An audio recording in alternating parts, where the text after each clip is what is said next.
The Master's Sacred Knowledge by Alan Rufus. Narrated by Peter Hosking. This is a personal development book for self-improvement and is dedicated to all young masters who are waiting for their teacher to appear. Enjoy.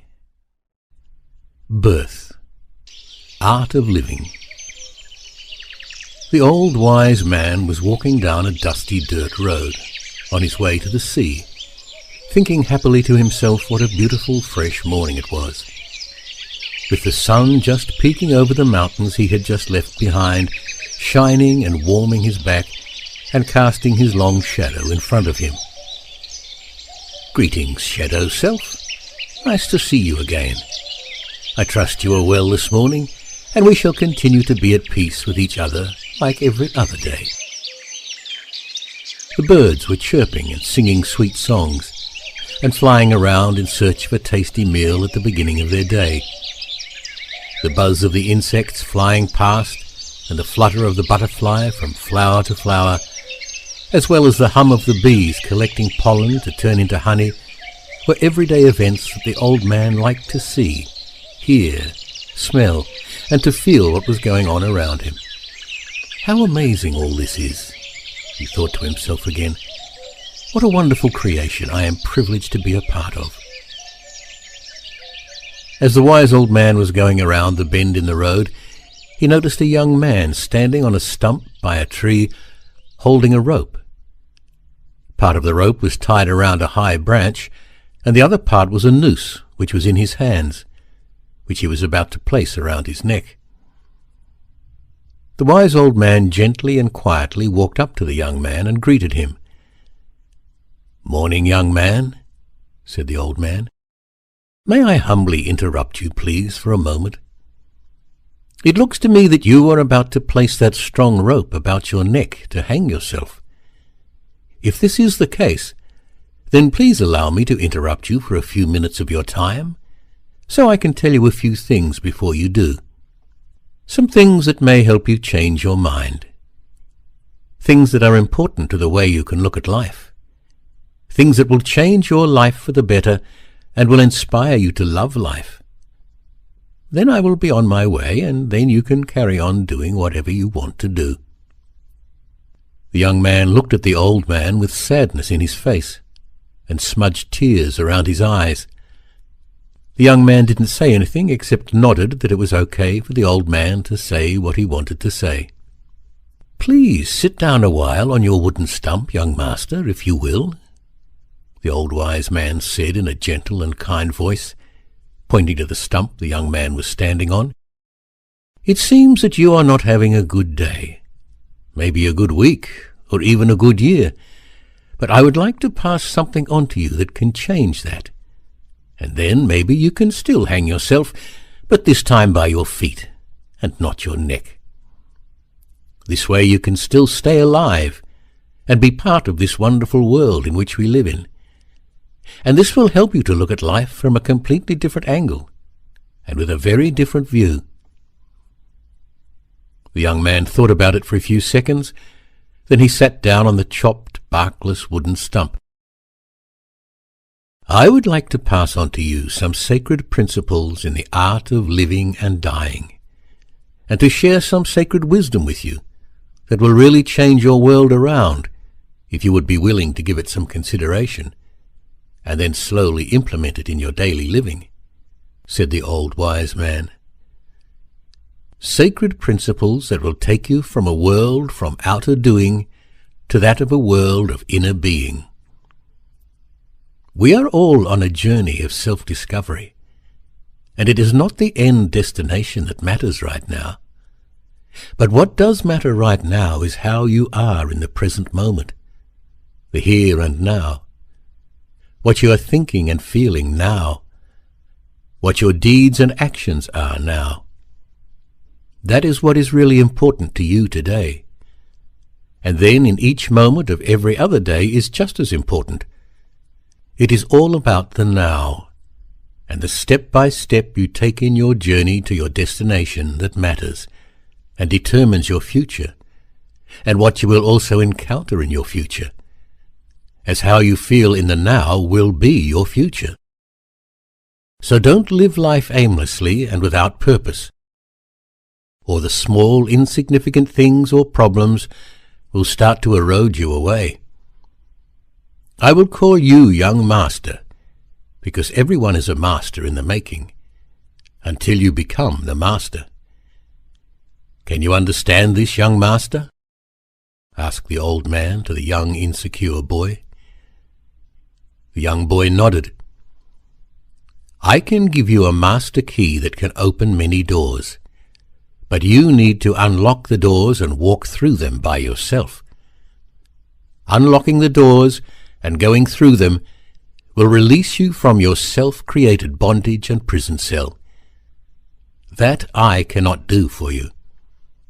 I can only pass on this master key to you, and what you do with it is up to you.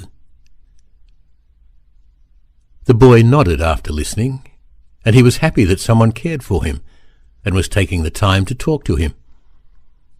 He was also now very curious as to what this old man was going to say to him.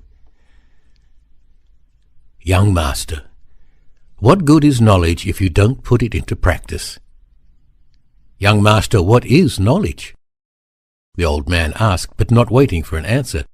Knowledge is all the things and lessons you have learned along your path up to this point in your life.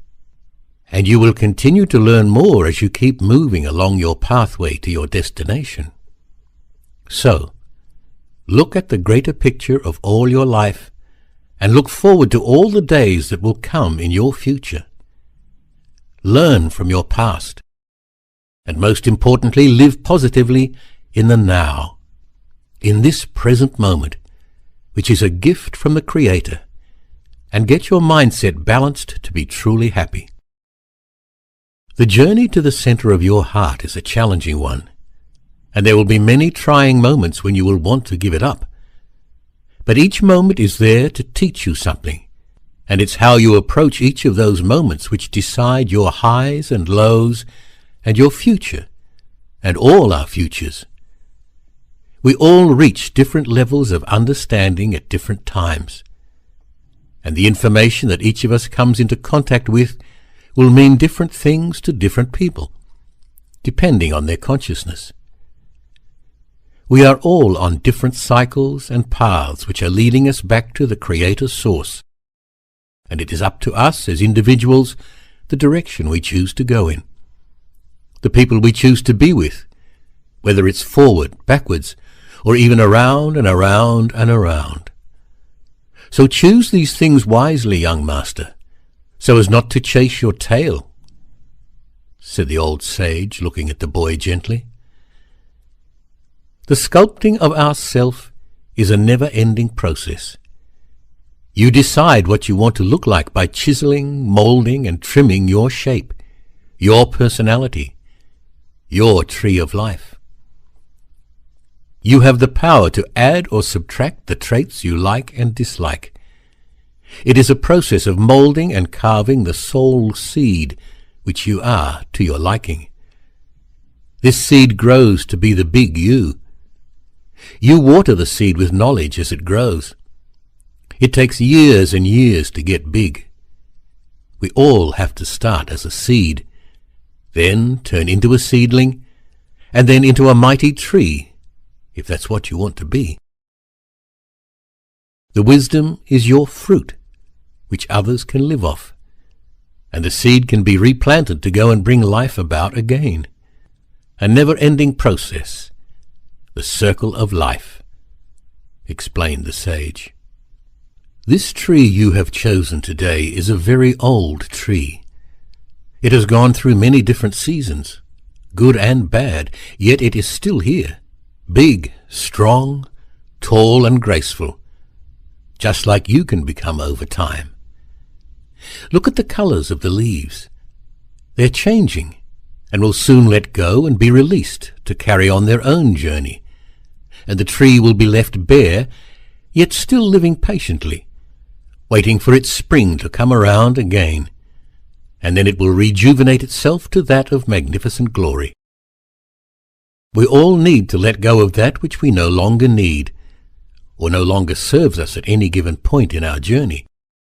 just like the tree letting go its leaves or parts of itself, the things that it knows would be detrimental to its survival at certain times of the year, knowing well that it is part of the cycle of life. It just releases parts of itself. It doesn't kill itself, and this is something you may want to consider, young master. See that negative engraving on the tree trunk? Said the sage, pointing to a carving in the tree. That has been engraved on the trunk by someone who is not looking at life in a positive way.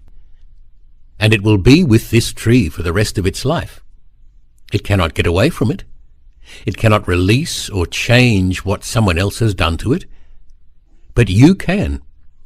You have the power and consciousness to get rid of negative engravings you have allowed others to carve in you, as well as the ones you have created yourself. You don't have to carry those engravings with you for the rest of your life. You just need to become aware that they are there, and you can transmute them out of your being.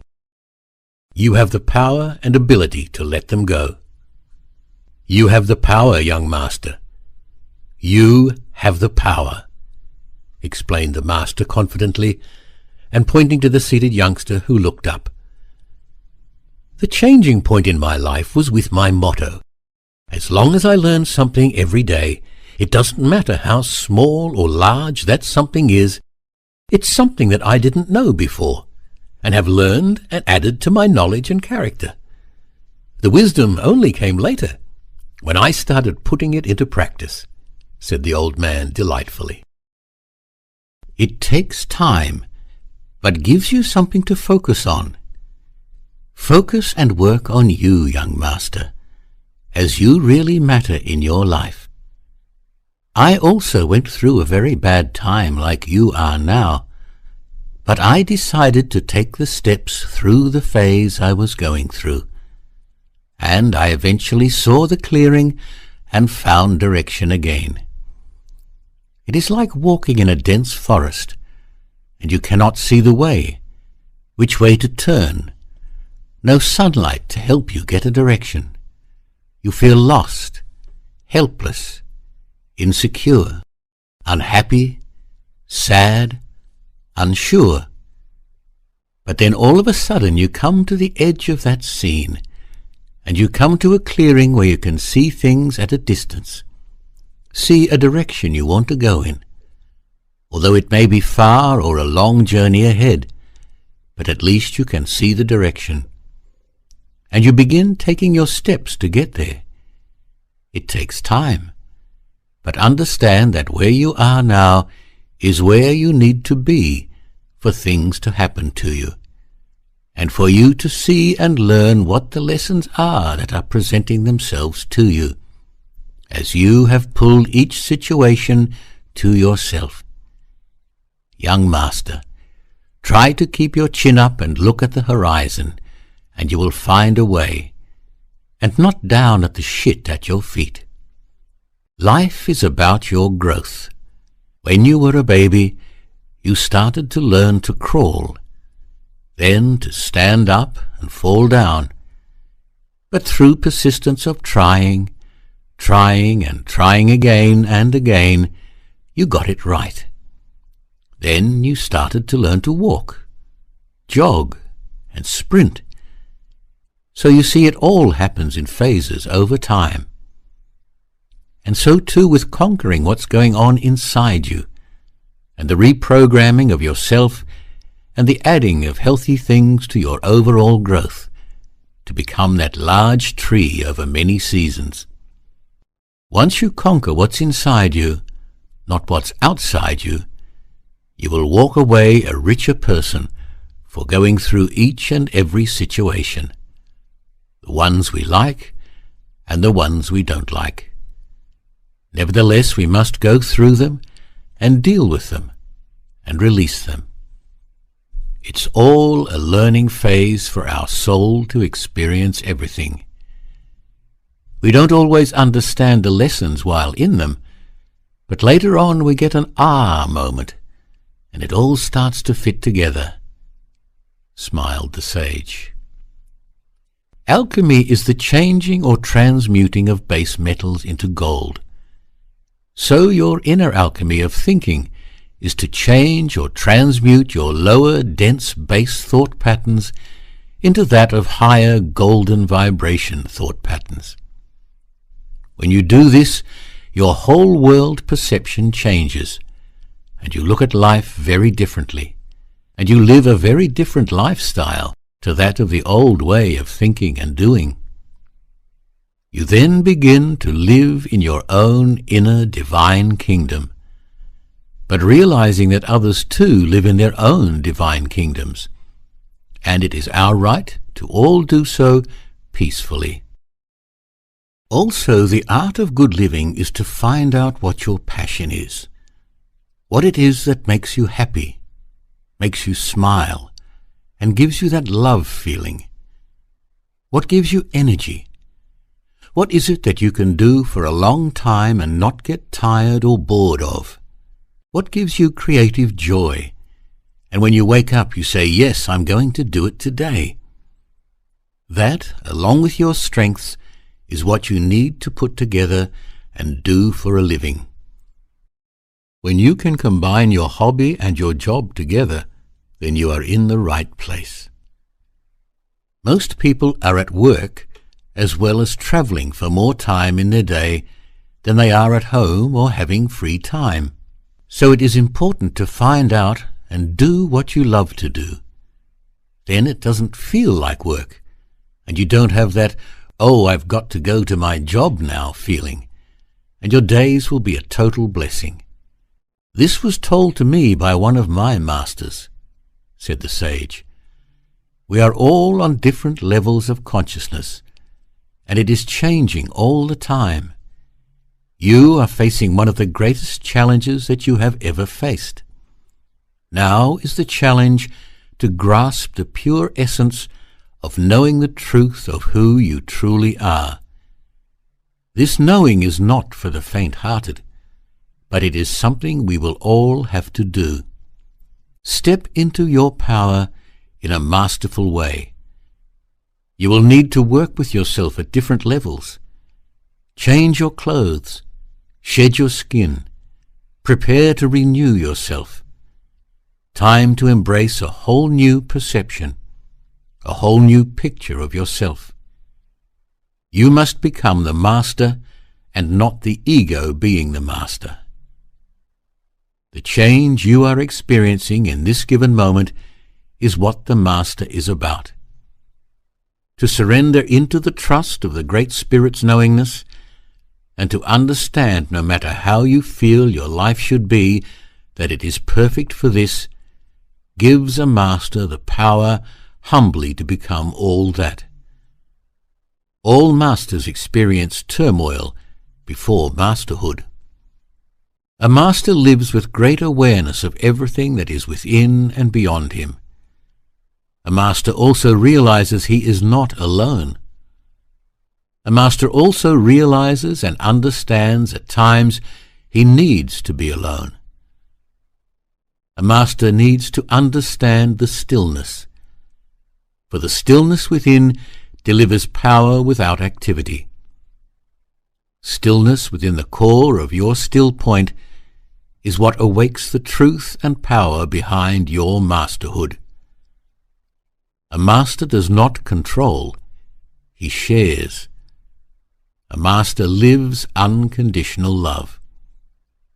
Mastering and masterhood is seeing the Great Spirit within everything and everyone.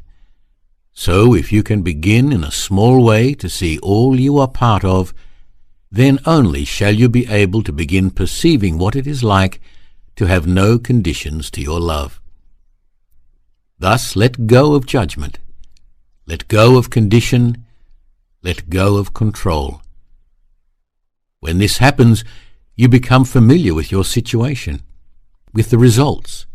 Enjoy being safe, knowing that with each breath you take as a master, a new adventure awaits you. Each day, wake up and feel the love of the Great Spirit in your heart. Feel the blessing of your soul within, alive. Feel the excitement of this lifetime you have come to live. See the beauty all around you and embrace this wonderment. Be this wonderment. Embrace your divinity, your divineness. It is in this divineness that you finally let go of "I am not worthy," and you realize you are a divine, magical, mystical being. Now is it not then wonderful to know? Said the old master. So taking your life is taking the life of the Great Spirit, and taking away this life's opportunity to excel in your own masterhood, said the old wise man. What is a master, young man? Asked the sage. I don't really know, said the boy. Well, a master is a being who has experienced life on every level. A lot of young masters are currently facing inner turmoil to live in ultimate perfection. Your soul is already perfect, so you don't have to try. You already are. So go from trying to do to being. You are a human being, not a human doing. Be in yourself. Be in the now. For if you are not in the now, then you are missing every opportunity to live life fully in the moment. One thing you need to understand in being a master is you need to live fully. Your life journey will depend on the shoes you wear: boots, trainers, or high heels. Be comfortable in your own shoes. Be aware of your every thought. Being a master of your life is being in your own footsteps. Live your own authentic life. Your own life will be your own experiences, so you cannot judge someone else's life. Live fully in the now. Being a master, and what separates you from others, is your light and knowing there is absolutely no need to lay judgment against anyone for any reason whatsoever. Everything just is. It is up to you, the master, to decide where you are going to travel to, how you are going to travel, and what you intend creating along the way. A master is never short of anything. They have no lack, and they have no need. When a master no longer needs, the insecurity falls away as inner content replaces need. When anchoring the divine light in every part of your existence, the want, need, and desire fall away. That is when the insecurity part of yourself melts away, allowing only the master to remain. The master will only see a wonderful outcome. To reach this level of enlightenment where you work through letting go of the lower vibration patterns of the insecure ego, you need to first make peace with the fact you have come to live life. You, as a master, cannot separate your earthly reality from your spiritual reality, as they go together as one. By balancing your thoughts in a masterful way, you can bring them together to live in a beautiful higher vibration. Now is the time to step into this space, a wonderful space, and a place you are meant to be in. You are indeed a divine, magical, mystical being, as this is when you, as a master, masterfully take control, and the only way this can be done is by giving it all up, relinquishing the control, and with that place you will give into the divine will of the Great Spirit, and you then shall walk proudly as a master in great humbleness. Carry this out into the world without expecting, without the need to be believed as you carry the knowingness of its truth. This is the humble master. It is within this knowing stillness that you shall realize that indeed you are the Great Spirit. Always be your authentic self. Don't entertain any situation that robs you of your self-worth or takes away your power and energy. A master lives with no fear, as all is perfect. Come to terms with that which has control over you, and learn to let go, as this is the process of mastery. Step out of that which limits you and into that which propels you. It is the great spirit essence within you that will awaken you to your masterhood. Believe in your own magic, the movement of your own energy. Eliminate that which prevents you from becoming the master you already are. Allow the golden aspects of the most sacred part of you to control and rule your life. This is key. Where you place your attention, so goes your energy flow. When a master believes, the master receives. Be the power within. Claim your divinity. See the excitement within anything and everything. As I said, the journey into masterhood is not an easy one, and not for the faint-hearted. Masters fully surrender, and you are now listening to these words. Surrender to yourself. Know, as a water drop is but a small fraction of the main body of water, and when separated from the main body, it still holds the properties of the water body, it is not different. The only difference is its size. So too do you have the same properties of the Great Spirit.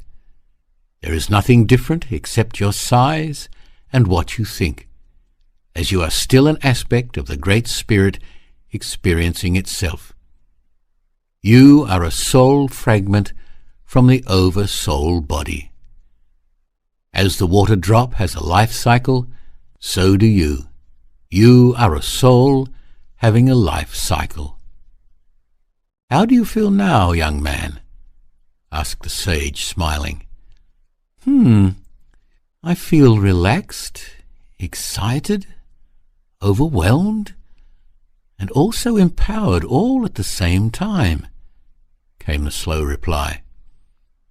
Good, young master.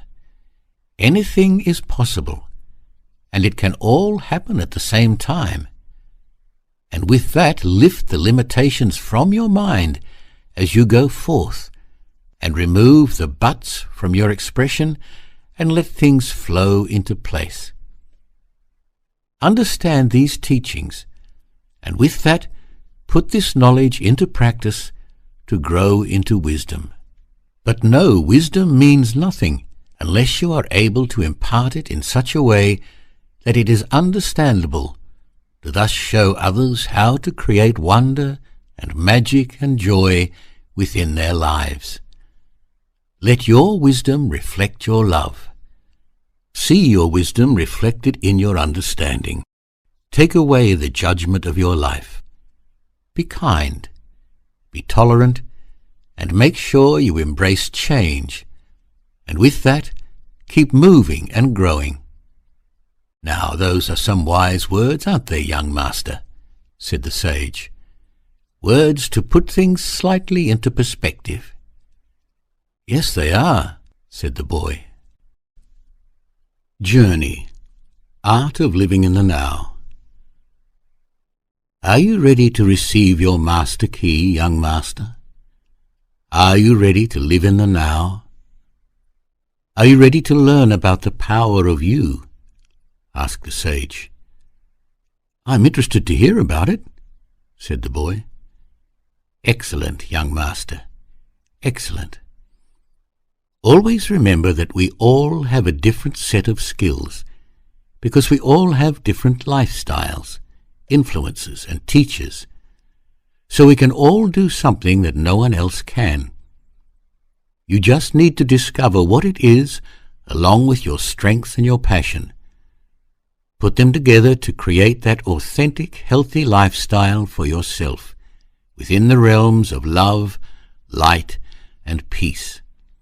Practice these things in your daily living, within the ever-changing and growing concrete jungle, and you will excel in your mastership. The boy just nodded with hope in his eyes.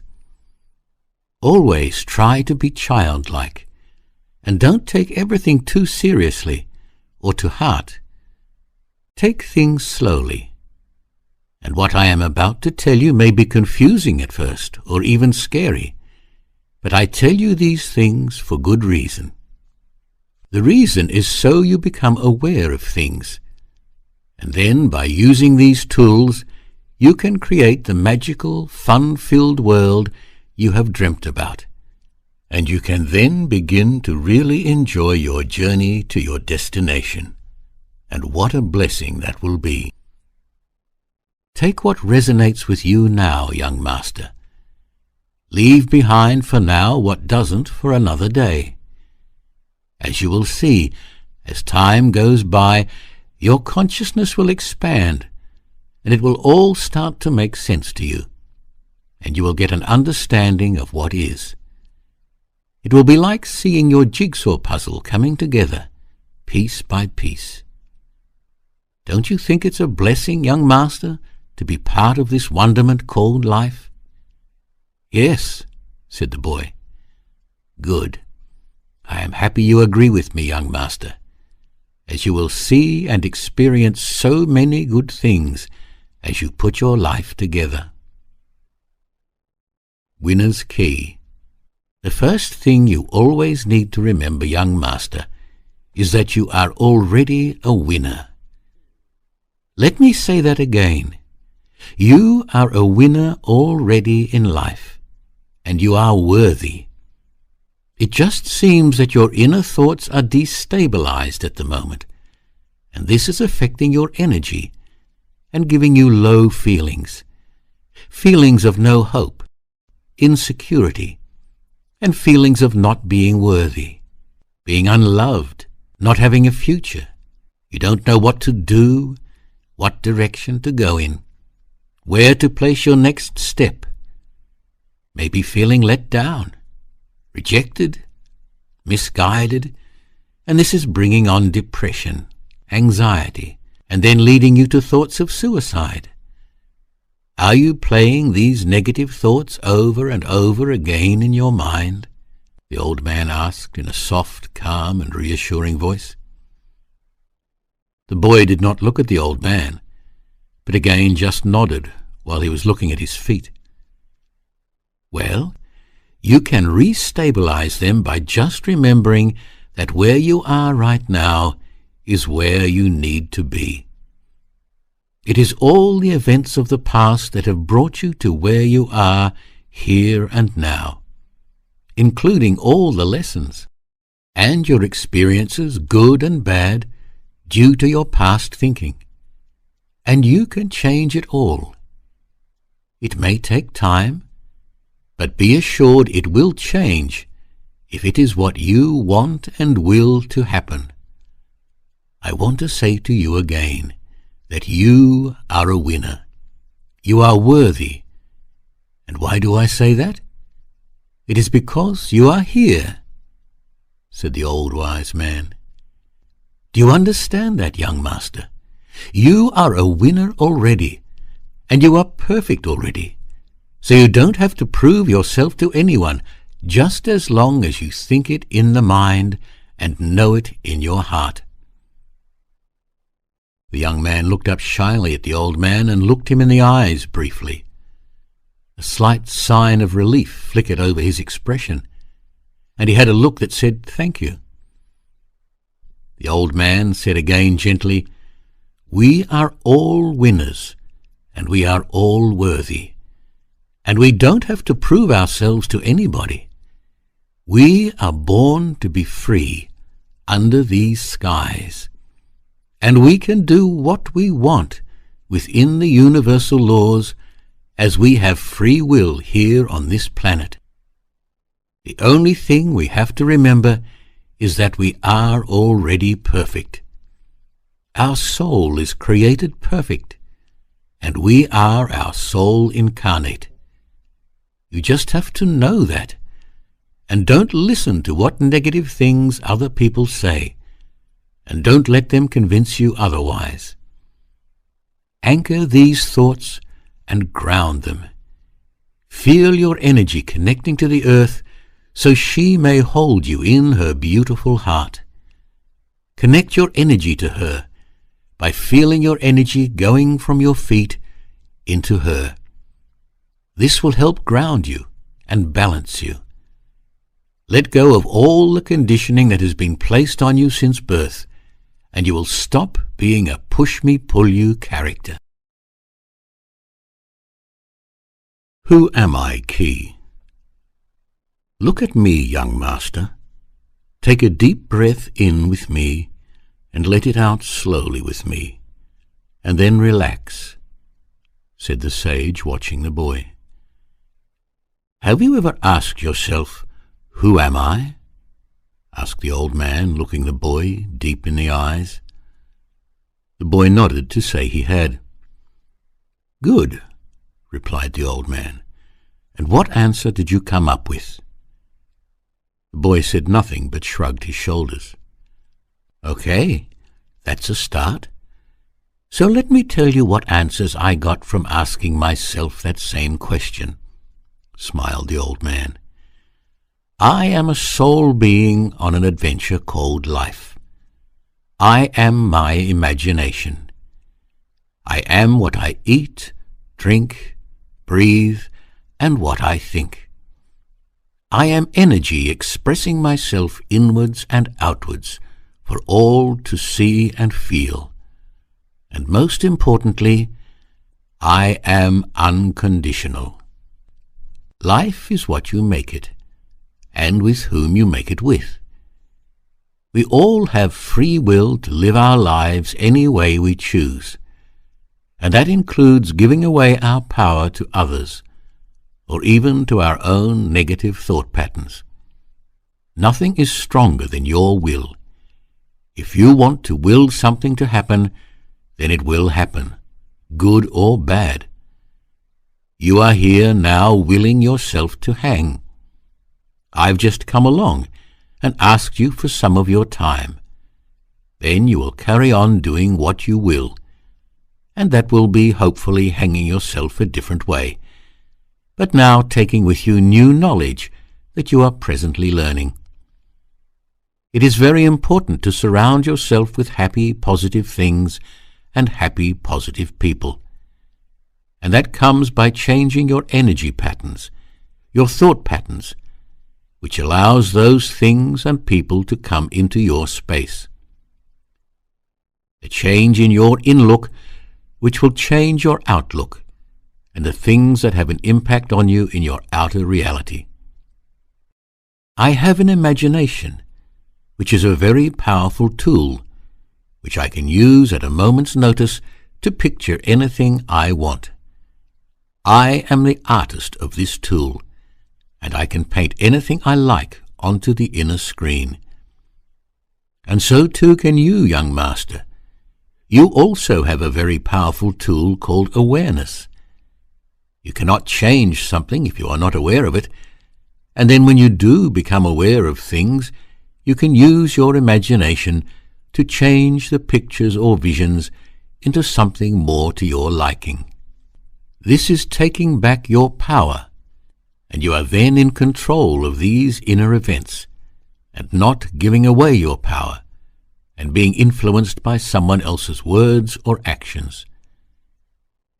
These are two powerful tools, so learn to use them wisely and frequently to your advantage, but in harmony with everything around you, including Earth's Spirit Mother Gaia, the animals, the plants, and other beings. We are all trying to achieve the same thing in life, and that is living life, but we all do it our own way, and that is what makes us all different. We all have different views because of our influences, cultures, religions, government policies, family life teachings, circumstances, philosophies, wants, needs, desires. And it's how we go about processing all this and trying to make sense of it all that makes us all different. Also, one needs to break free of the family curse, meaning that some things are passed down from generation to generation that are negative and outdated, and are no longer accepted or applicable in today's world. You need to have discernment, and don't take on board anything that does not resonate with your soul. Break out of the old molds, and don't carry past generations' baggage and old negative beliefs with you. Do you understand me, young master? Inquired the sage. The young master nodded his head a bit. Sometimes people are good and kind-hearted, and full of compassion and love to help others, and have no other agenda except just to enjoy life and the things around them. But then you also get the dark, nasty people who are ignorant to what they do. They have self-greed, only think about what is in it for themselves. Me, me, me. And they are mostly very negative people, having no love or compassion and no time for anyone else. But that's okay, because that's who they are, and they will need to learn the lessons that come with that. It's called karma, one of the laws of the universe. Each action has a reaction, or a ripple effect, if you will, and every reaction needs to eventually balance itself. But what is important in your life is what you think and do. Are you with me, young master? Asked the sage. Do you hear what I am saying? Yes. The old man nodded with a smile and said, Good. You are also what you eat, drink, breathe, and think. Now, if you divide these up into categories, then you can see there are many possibilities. Your thoughts and what you eat, drink, and breathe all play an important role in your life. There are many different breathing techniques that can help you change your health. So how we breathe affects our entire body. Breathing affects our circulation, digestion, nervous system and emotions, and our mental clarity. Shallow breathing can cause disease in the body. Deep breathing releases stress and self-created pressure. So find out more about each of these to bring about major changes in your physical and psychological bodies. Okay, said the sage to the boy. Learning to breathe properly will aid your health and well-being, so find out more about it. The sage did this to give the boy something to focus on, and to learn about that would have a great positive effect on his well-being. Okay, replied the boy. I will find out more. Excellent, replied the sage jokingly. Then you will live forever. Your body also needs food to survive and to maintain a healthy body, and you should eat food that is low in acid to keep a neutral pH balance. Eat fresh fruit, nuts, and vegetables that are grown locally, and keep away from preserved foods. You are made up of mostly water, so you need to keep replenishing your body with liquids, preferably water, which is good and healthy, and is what the body needs to help take toxins out of your system. If you don't keep hydrated, then you become like a plant that hasn't had water. You will wilt and start to get headaches, and your system does not operate efficiently. Your body can go without food for a few weeks, about 4 to 5 days without water, and you cannot live without air after about 4 to 7 minutes if you are a normal person and not trained in breathing techniques. So start to really ask yourself deep-seated questions, young master. Start to take notice of what really matters. What really matters has an influence on your life, and get an understanding of how it all works together. Get to know yourself. Get to know where you come from. Get to know what moves you, motivates you, inspires you, and how to be that drop of divine water you are, and experience yourself in unconditional love. Soul Progression Key. Young Master, the soul is who we are, so understanding the soul and its journey is vital. Soul is the immortal spirit, the essence, the fundamental nature, the inherent characteristics, an extract got by distillation. The one guarantee we have is that our soul never dies. The only thing that matters at the end of time is the weight on your soul. When you die, your soul passes through the sacred geometry symbol called the flower of life when it leaves your body. You can only put weight on the soul when you bring it out to play. It will not come out when there is fear and negativity involved in your life. This is for its own protection. The sacred flower alone decides whether you go to the vibration of eternal bliss we call heaven, the high vibration, the vibration of love, or the low vibration of hell, which is negativity and fear. When we all pass through the veil we call death, our soul moves through the sacred symbol, the flower of life, and we go to a plane on the other side of the veil that is the same level of consciousness, or energy vibration, that you were operating on in the earthly plane. You go to the same energy vibration, but on another level of existence, to be with other beings that operate on that same level. So you judge yourself as you move through the veil, and you determine which level or vibration you are going to by how you lived before death, your heaven or hell. Do you know the symbol of the sacred flower, young master? Inquired the sage. The young man said he didn't.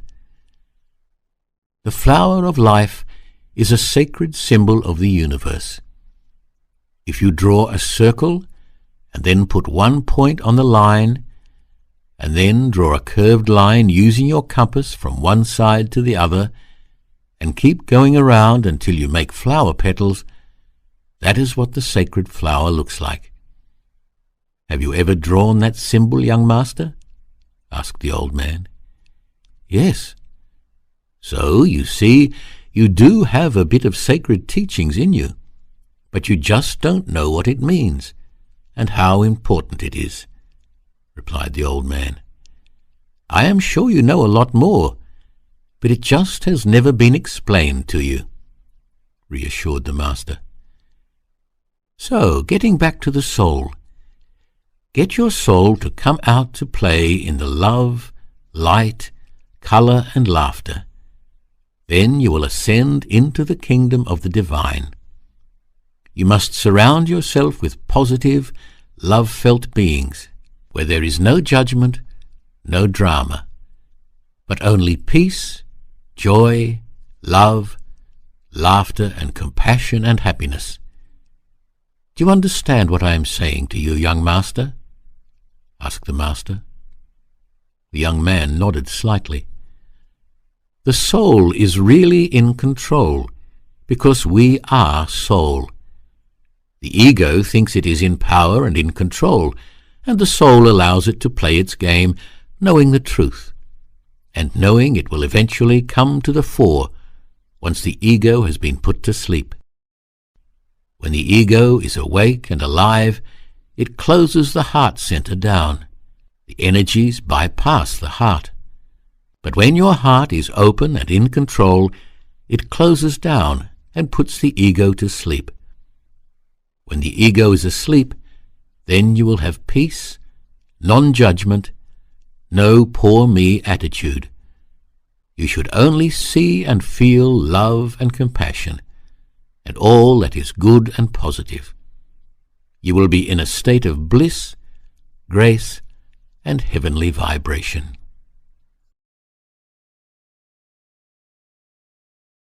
Inner Strength Key. Young master, explained the sage, another important key to your survival and flourishing growth is to remember your inner strength is your outer foundation. All your power comes from within, And that's what helps you create your outer reality and success. Your mind is the generator of your thoughts, both positive and negative, and even your neutral thoughts. So you need to create a strong foundation by creating good, positive habits in your thinking and mindset that will in turn mirror outwards in your actions and deeds. Get out of being auto-driven and get back into manual gear, so you have to focus on what you are doing. Do you understand this key? Yes, I do, said the young man. Good. Then there is a bright, happy future for you, young master. You will exceed all expectations of others, and you will surprise yourself at first. Then, after a while, nothing will surprise you any more, as you will just know anything and everything is possible, replied the old man. It is your inner strength that helps bring you a positive self-image, self-confidence, and self-assurance that you can do what you want to. It can take time to turn around from a negative state, but try by being aware, and you will bring about the change like a captain turning the ship around, moving out of the stormy waters into the calm, gentle, and peaceful mirror-like place. Your decisions are key, the keys that decide your future, shape your inner and outer world. Roller coaster ride key.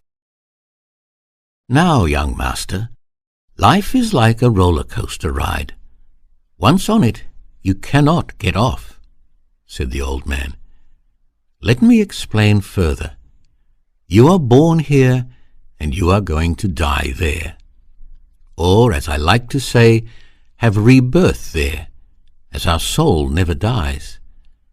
So remember, if you want to end your own life, you will just have to go through the whole process again. It's like one big game of snakes and ladders. Do you know the game, Snakes and Ladders, young master? No, said the young man, shaking his head. Okay, let me explain. Snakes and Ladders is a board game where you have a dice which you throw, and depending on what number you throw, you move that many squares with your represented icon. Now, if there is a ladder pointing upwards, then you get to move up to the square where the ladder ends. But if you land on a snake's head, then you have to slide down to the end of the snake's tail, as if it has eaten you. So you need to start over again from the position of the snake's tail. Understand, young master? Sort of, said the young man. Okay. Well, in other words, if you kill yourself, your soul cannot die, as it is a continuation of its journey, but it can be reset again. So your soul would have to relearn all that it has already learnt, a cleaning or deleting of the soul memory banks, if it were. Do you want to relearn everything again, young master? Go through all that you have been through already? No. Well then, you need to persevere and go through what you are experiencing now. Then it will be a lesson learnt, and you will move forward onto a better experience, better mindset, and better thinking. So to prevent this, look forward, be positive, and enjoy the ride life gives you, as ultimately you have chosen it. It is your chosen path, and you have the free will to decide how you are going to face it. Obstacles will keep reoccurring until you learn the lessons, and you go up through the eye of the needle to the next level or plane. Now draw an imaginary line between birth and death, and one side is a positive energy, and the other side is a negative energy, and the line itself is neutral. Only you can decide which side of the line you will adventure on as you move along your path on your journey. Life is one big board game, where you have the dice, or your mind, which you are continually throwing. And depending on what you throw, you will move that many squares along your path. Realizing each vibration will pull to itself the vibration that you seek, the intent you set. Choosing either side will bring powerful outcomes to your life. So choose wisely, young master. Choose wisely, said the sage, stressing the fact. Theatre key. Now, young master, you must realize that everything in your life is there because you have created it or pulled it towards you. You are the actor, scriptwriter, clothes designer, set builder, and executive director of your own life's movie. And the world is your stage, and the universe is your classroom. So you need to ask yourself, do I want to be in a comedy or a drama? It is up to you. If your life is a drama, then you are deep in it.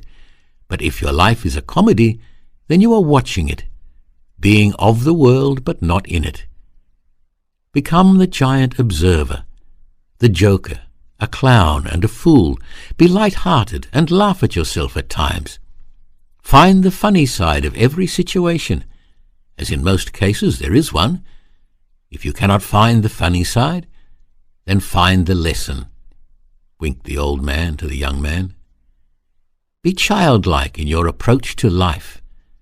Live life with simplicity and imagination, as well as being creative and having childlike qualities.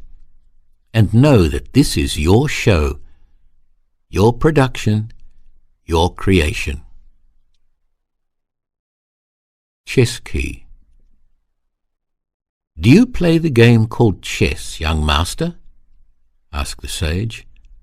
No, said the boy.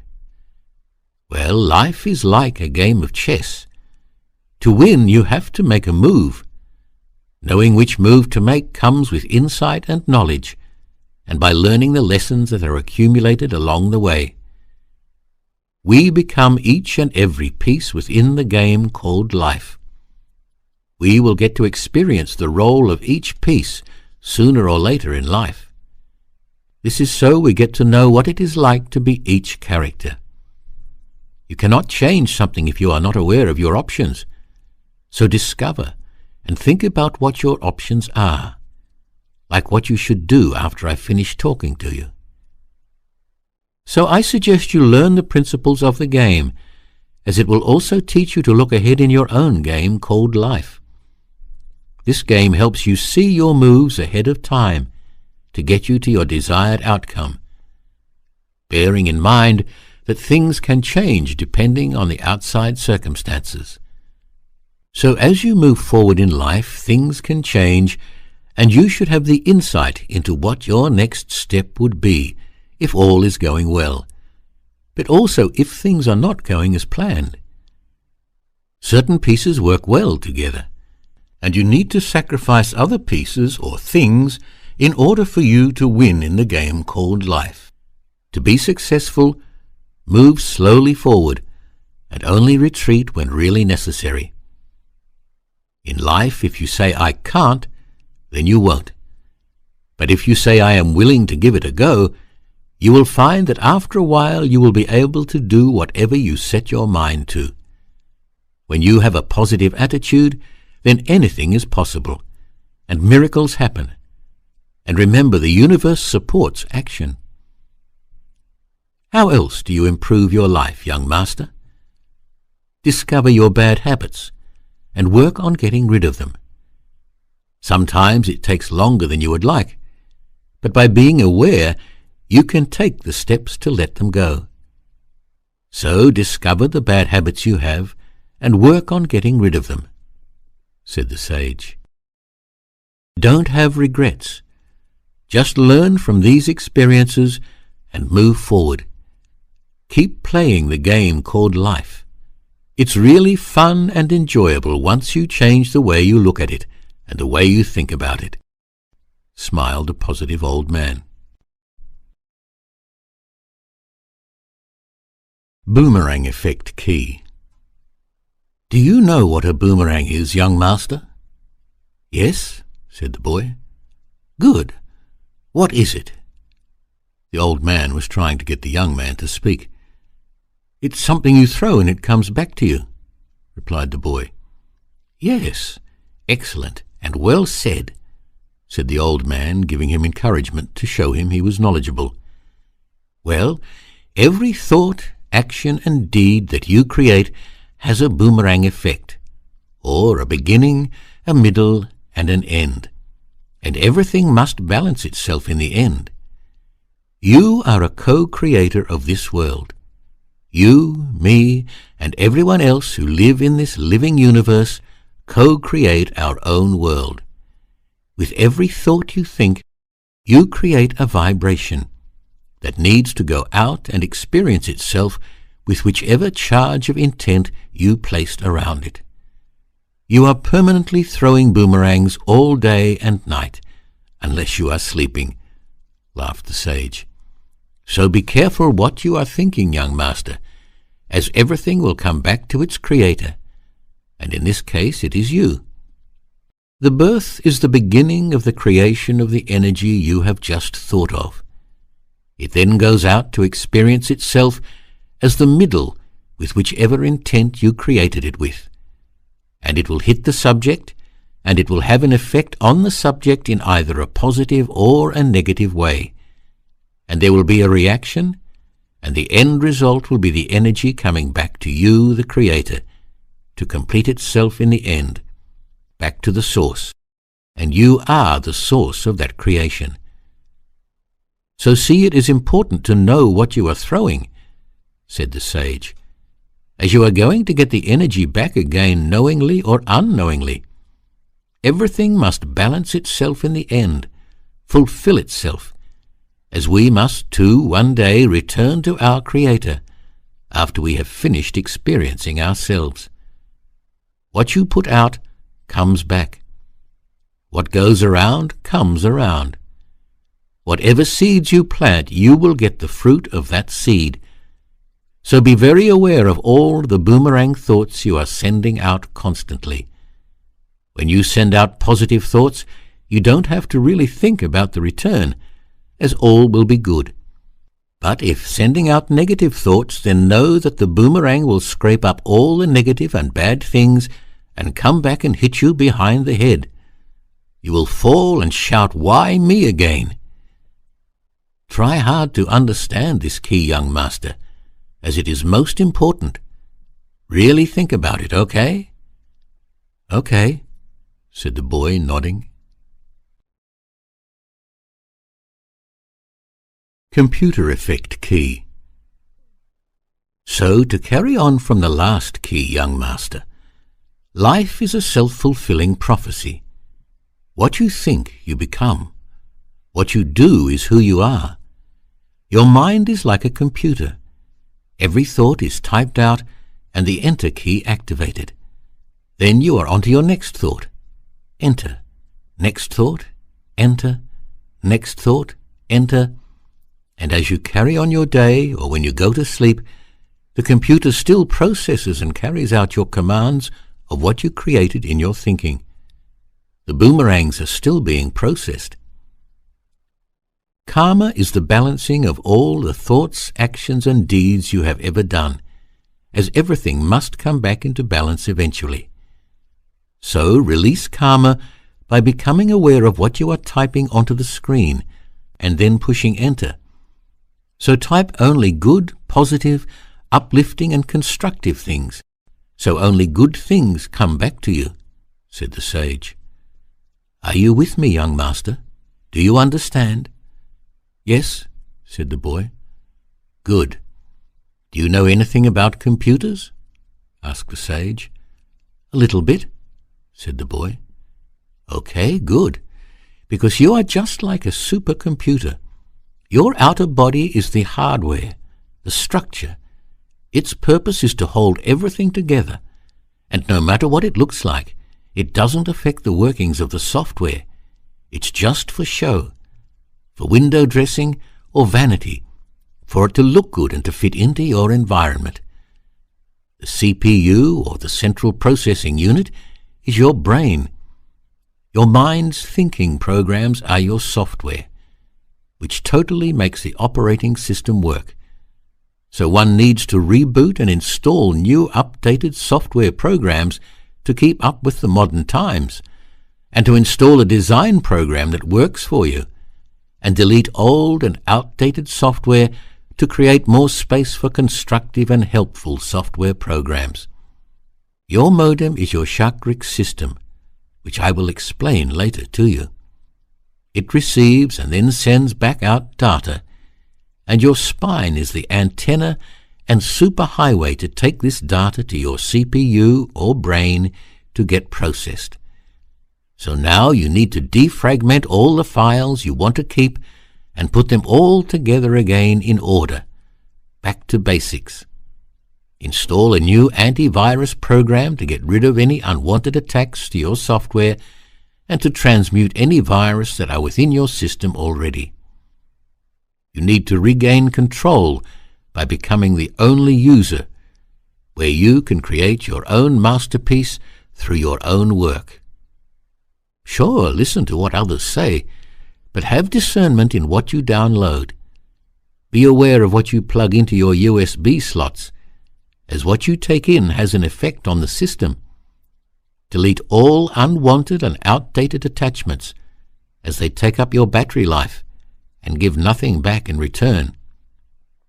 Delete, delete, delete, to enlighten your supercomputer and to enlighten yourself. As a computer does not hold the memory of deleted things, so too must you let go of that which you have forgiven. Forgive and forget.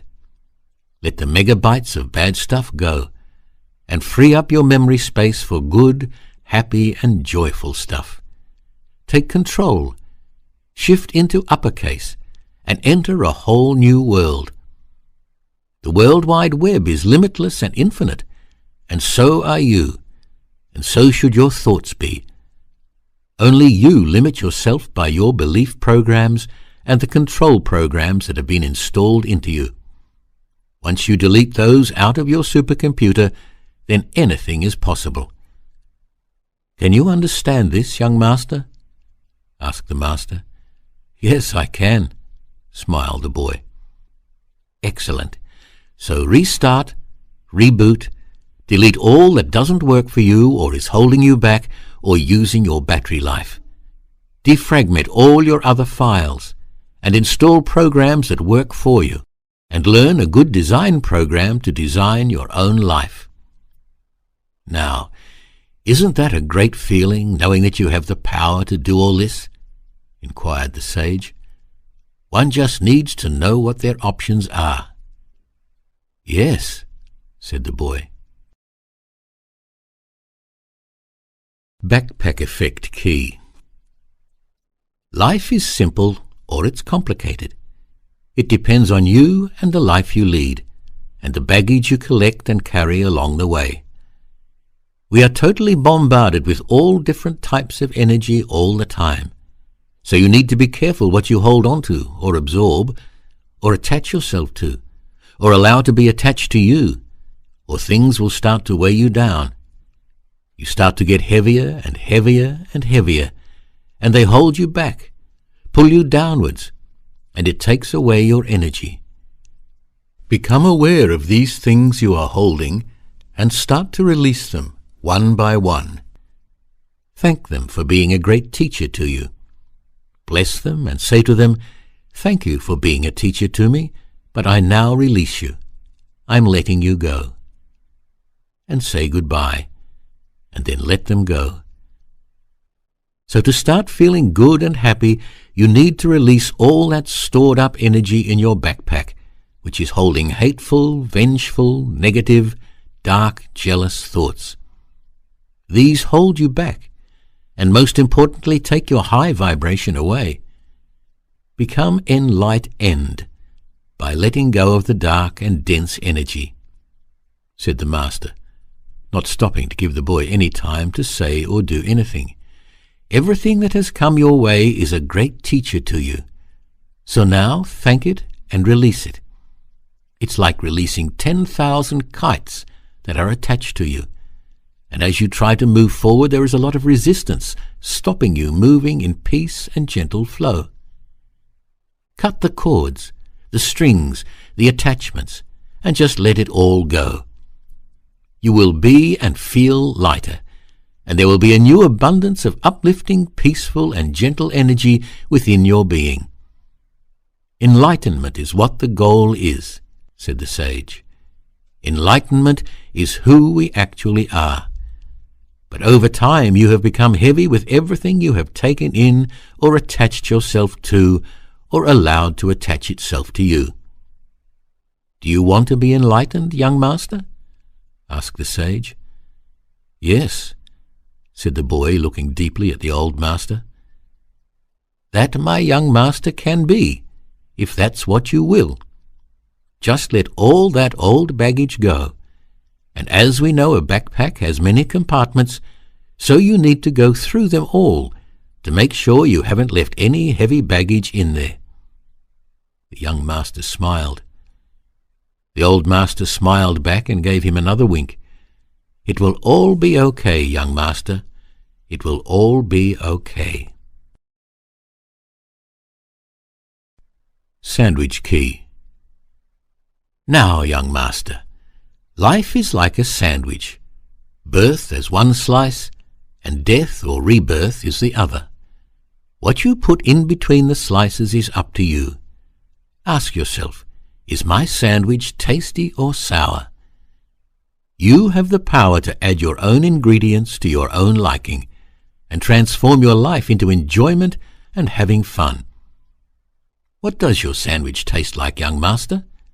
Asked the old wise man. Sour, came back the quiet reply. Okay, it is for now, but you can and will change it now that you are becoming aware. Learn that other people's experiences in their life are examples of their lives. Now you must live and taste your own example while experiencing life. Add your own herbs, spices, and flavors to what you are cooking or making. You are the master chef and can add anything you want to your dish. You just have to find out what ingredients are available to you in your earthly cupboard, laughed the old man. Life is about your own choices. Choose what your taste buds like, laughed the sage. Only consume that which is good for you and smells, tastes, and goes down easily. My sandwich is always healthy and extremely delicious.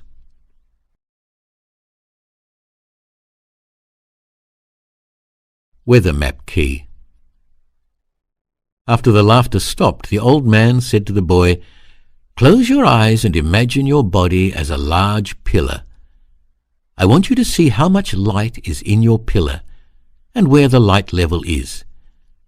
Can you see any light in your pillar, young master? A little. Okay, good, said the old master. Is the light high or low in your pillar?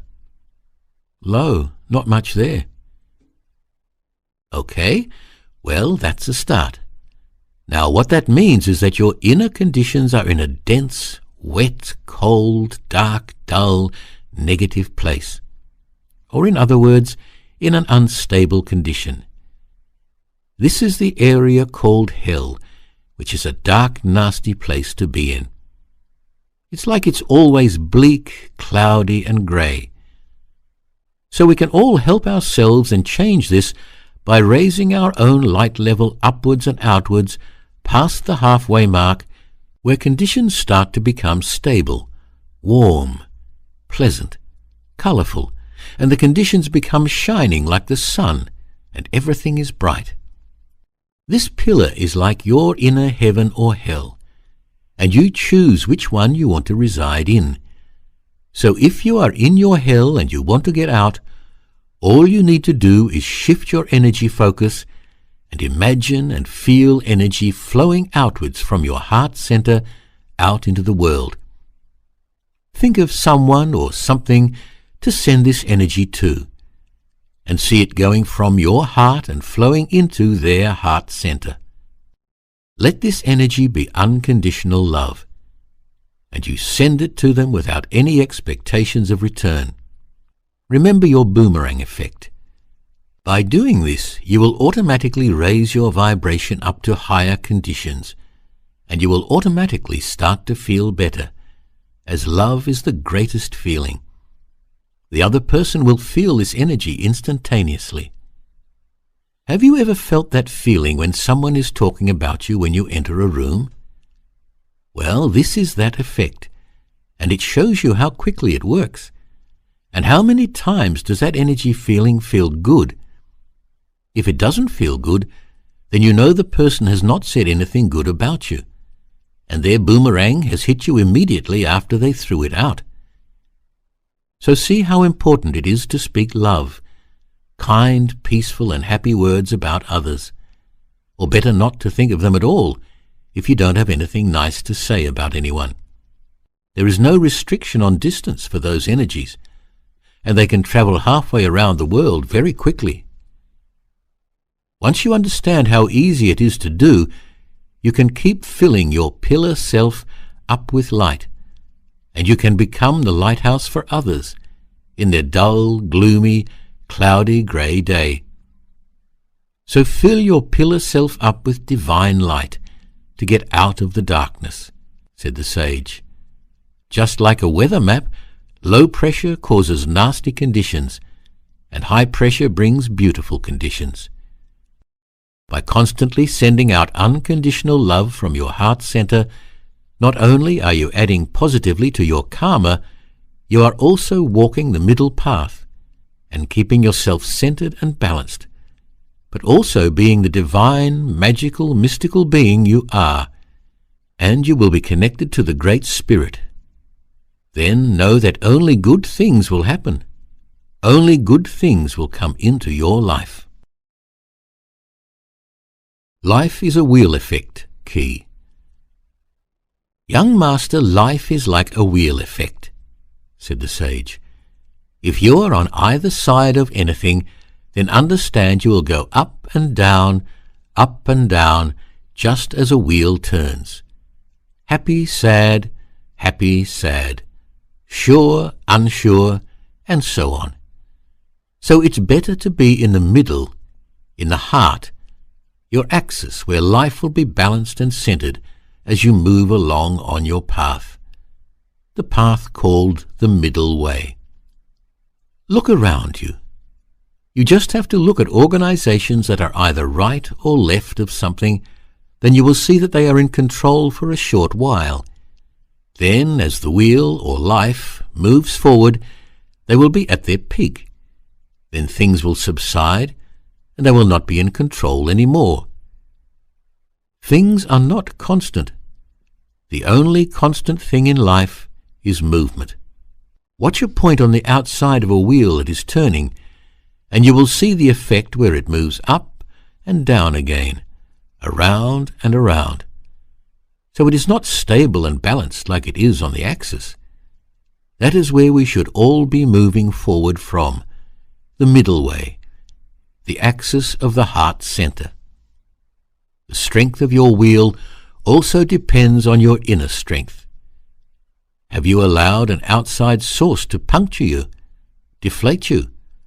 And are you constantly pumping to keep the pressure constant and full?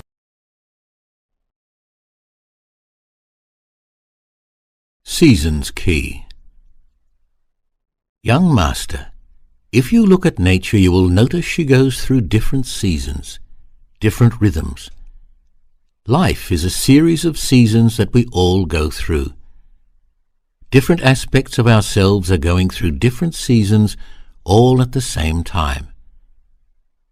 What I mean by that is one aspect of ourselves may be feeling a celebration, while another aspect of ourselves may be sad, and that's okay. Winter is time for hibernation, recharging, a time to be dormant and to re-strategize. Your quiet time for you to put your plans together. Spring is time for new beginnings, a time for planting the seeds of the mind, time for rejuvenation and blossoming, time to come alive and be refreshed, a time for regrowth. Summer is the time to live the dreams and nourish the seeds. Nourish your thoughts you have created, and is a time to enjoy the fruits of your growth. It is a time to enjoy the harvest of your creations. Autumn or fall is time to start gathering yourself together, pruning, losing and releasing, and letting go of that which will affect you during the times ahead. Letting go of all that doesn't serve you, or of that which takes all your energy away. We are a part of this great cycle in this wonderful creation called life. And you, young master, are in your late autumn, early winter time. So let all your leaves that will affect you go. Re-strategize, and when you are ready, your new shoots of growth will start to show, and you will bloom and attract that which needs you to survive in its life cycle. Everything is in perpetual motion. Nothing stays the same, as we can never stay the same. Jigsaw puzzle key. Young master, life is like a jigsaw puzzle. You have to put the pieces together yourself to see your own picture. One piece at a time, one step at a time, said the old man, moving his hand as if taking small imaginary pieces from the air and putting them all together to make a picture. What do you want your picture to look like? Said the old man, looking deeply at the young lad. The boy shrugged his shoulders and shook his head as if to say he didn't know. Well, if you are not happy with your life's picture in this moment, then release the pieces that don't fit into your vision and create a new inner look and place it in your tapestry of your dreams, laughed the sage. Shake the box and start building your picture again. Remember, you cannot destroy the pieces. You can only rearrange them to your liking. Only think about the things you want, not what you don't want. I will say that again, young master. Only think about the things you want, not what you don't want. If you think about the things you don't want, you will pull them to you through the law of magnetics, as you will for the things you do want. Collect all your strengths together, along with your knowledge, interests and passions, and create a starting point to work from, a platform, a ledge of knowing, a cornerstone to work from, smiled the sage. Start from the heart, where unconditional love is found, and work from there, building around that piece of the foundation. It's the best and most stable place to start from, once you find and anchor that particular piece of the puzzle. Structure key. Young master, said the sage, have you asked yourself what you really want in life? No. Well, now is a great time to ask yourself, what do I really want to do in my life? What is it that I really want to build towards on this planet? If you don't know what you want, you cannot start to create and build it. But once you find out what you want to create, you can start to build it to your liking, and it gives you something good to focus on. How do you build a structure, young master? Asked the sage, but not really waiting for an answer. 1. Have a well-defined vision or plan. Know what you want, so this would be a great time to find out what your passion is. 2. Gather all the resources for the project. 3. Work through action by putting this plan or vision together, one brick at a time, step by step, resulting from your thinking. 4. Have a goal and work towards it, and have fun while doing it. It's the journey to that goal or goals that you must enjoy. And then when you get to the goal and score, you will have a great feeling, and this will have an energizing impact on you and your life.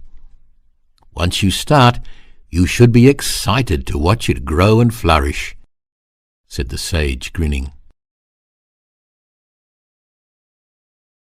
Words key. Now, young master, said the master, words. Learn to use and play with words in a loving and peaceful and light manner. Each word is a vibration and has an effect on you and others. It's how you choose and place the words together that gives you and others a high or low feeling, said the master. Choose carefully what effect you want to create, which combination of words you are using. You can always tell by the effect it's having on you, me, and us. Single words strung together create an energy, a story which will have an outcome and effect on the subject. What makes a master magician a master magician? Asked the sage. I don't know, said the boy. Well, what makes a master magician is precision linguistics. A master does not say anything unless he means what he says, and then says it to have an effect. They don't speak for the sake of speaking, or to hear their own voice, said the old master. This is something we should all strive to achieve in our own lives, and this will stop gossip, one of the negative traits one needs to release. Just look at all the great orators of the past and see the effect their words had on humanity. Well, we all have that effect on each other through the power of our words, just on a smaller scale. For example, I am just saying a few words to you now, and you are feeling the effects of them. Footsteps key. Young master, just remember life is a step-by-step process, and each step matters because it will take you to where you want to be. Take the time to see where you want to be and place the next step towards that vision. Where is it leading you? Life has sudden turns that spin you off track. Sometimes it's harder to get back on track, but that's where you need to be to learn the lessons that present themselves to you. Life is about the journey to the destination, so enjoy the experiences as you return to the source, the kingdom of the divine. Sometimes you need to follow in someone's footsteps, but be mindful of who they are and where they are leading you. Learn what you can from these role models so it gives you the confidence to move out of their footsteps, and you venture off creating your own footsteps on an unbeaten track.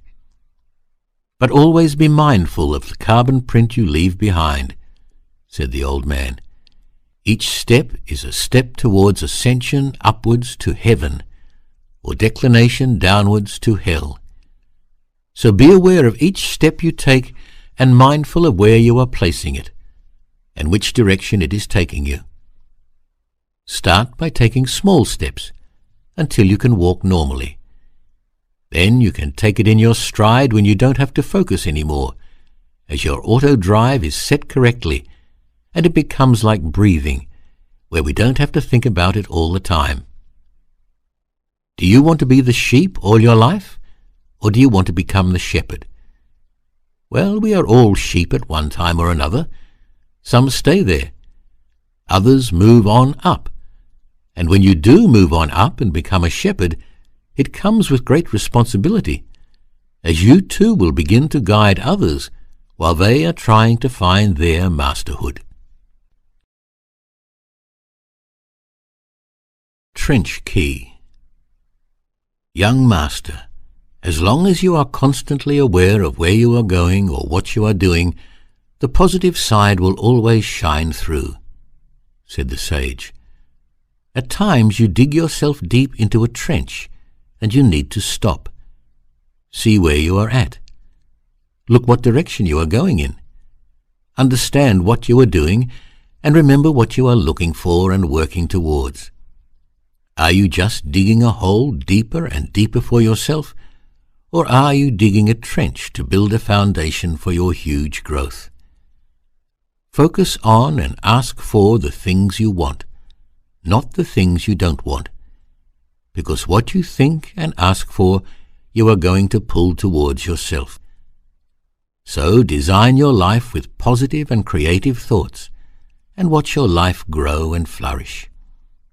So, young master, just stop for a moment doing what you are doing and ask yourself, am I digging a deeper hole or am I digging a foundation? Okay, said the young man. Good, as there is no need to rush into anything, young master, and you can think about these things when I have gone. Elastic Self-Key. Now, young master, life can make you or it can break you. It's how you perceive it that gives you a high or low feeling. Are you relaxed, wholly open to all possibilities, and in control, so life's energy can flow through you? Or are you wound up tight, stressed, and ready to snap or break with no space for anything to flow through you? Being relaxed and calm is not only better for your health, but it also allows the energy to flow, and you do not become blocked and stagnated, which brings about disease into your body. When you need ideas or answers, they can flow freely your way when you are relaxed and open to them. So, just like an elastic band that has been released, it opens up and forms a whole circle, and things can flow through it. Be like the relaxed elastic band, and not the wound-up one. Are you relaxed or wound up, young master? Asked the sage. Wound up and ready to snap, said the boy. Okay, good for being honest with yourself. Now all you need to do is let everything go, and you will not only feel better, but will let go of things that are causing you to feel that way. And the good things and people will still stay. You don't have to try to hold on to them, as they will be there for you no matter what.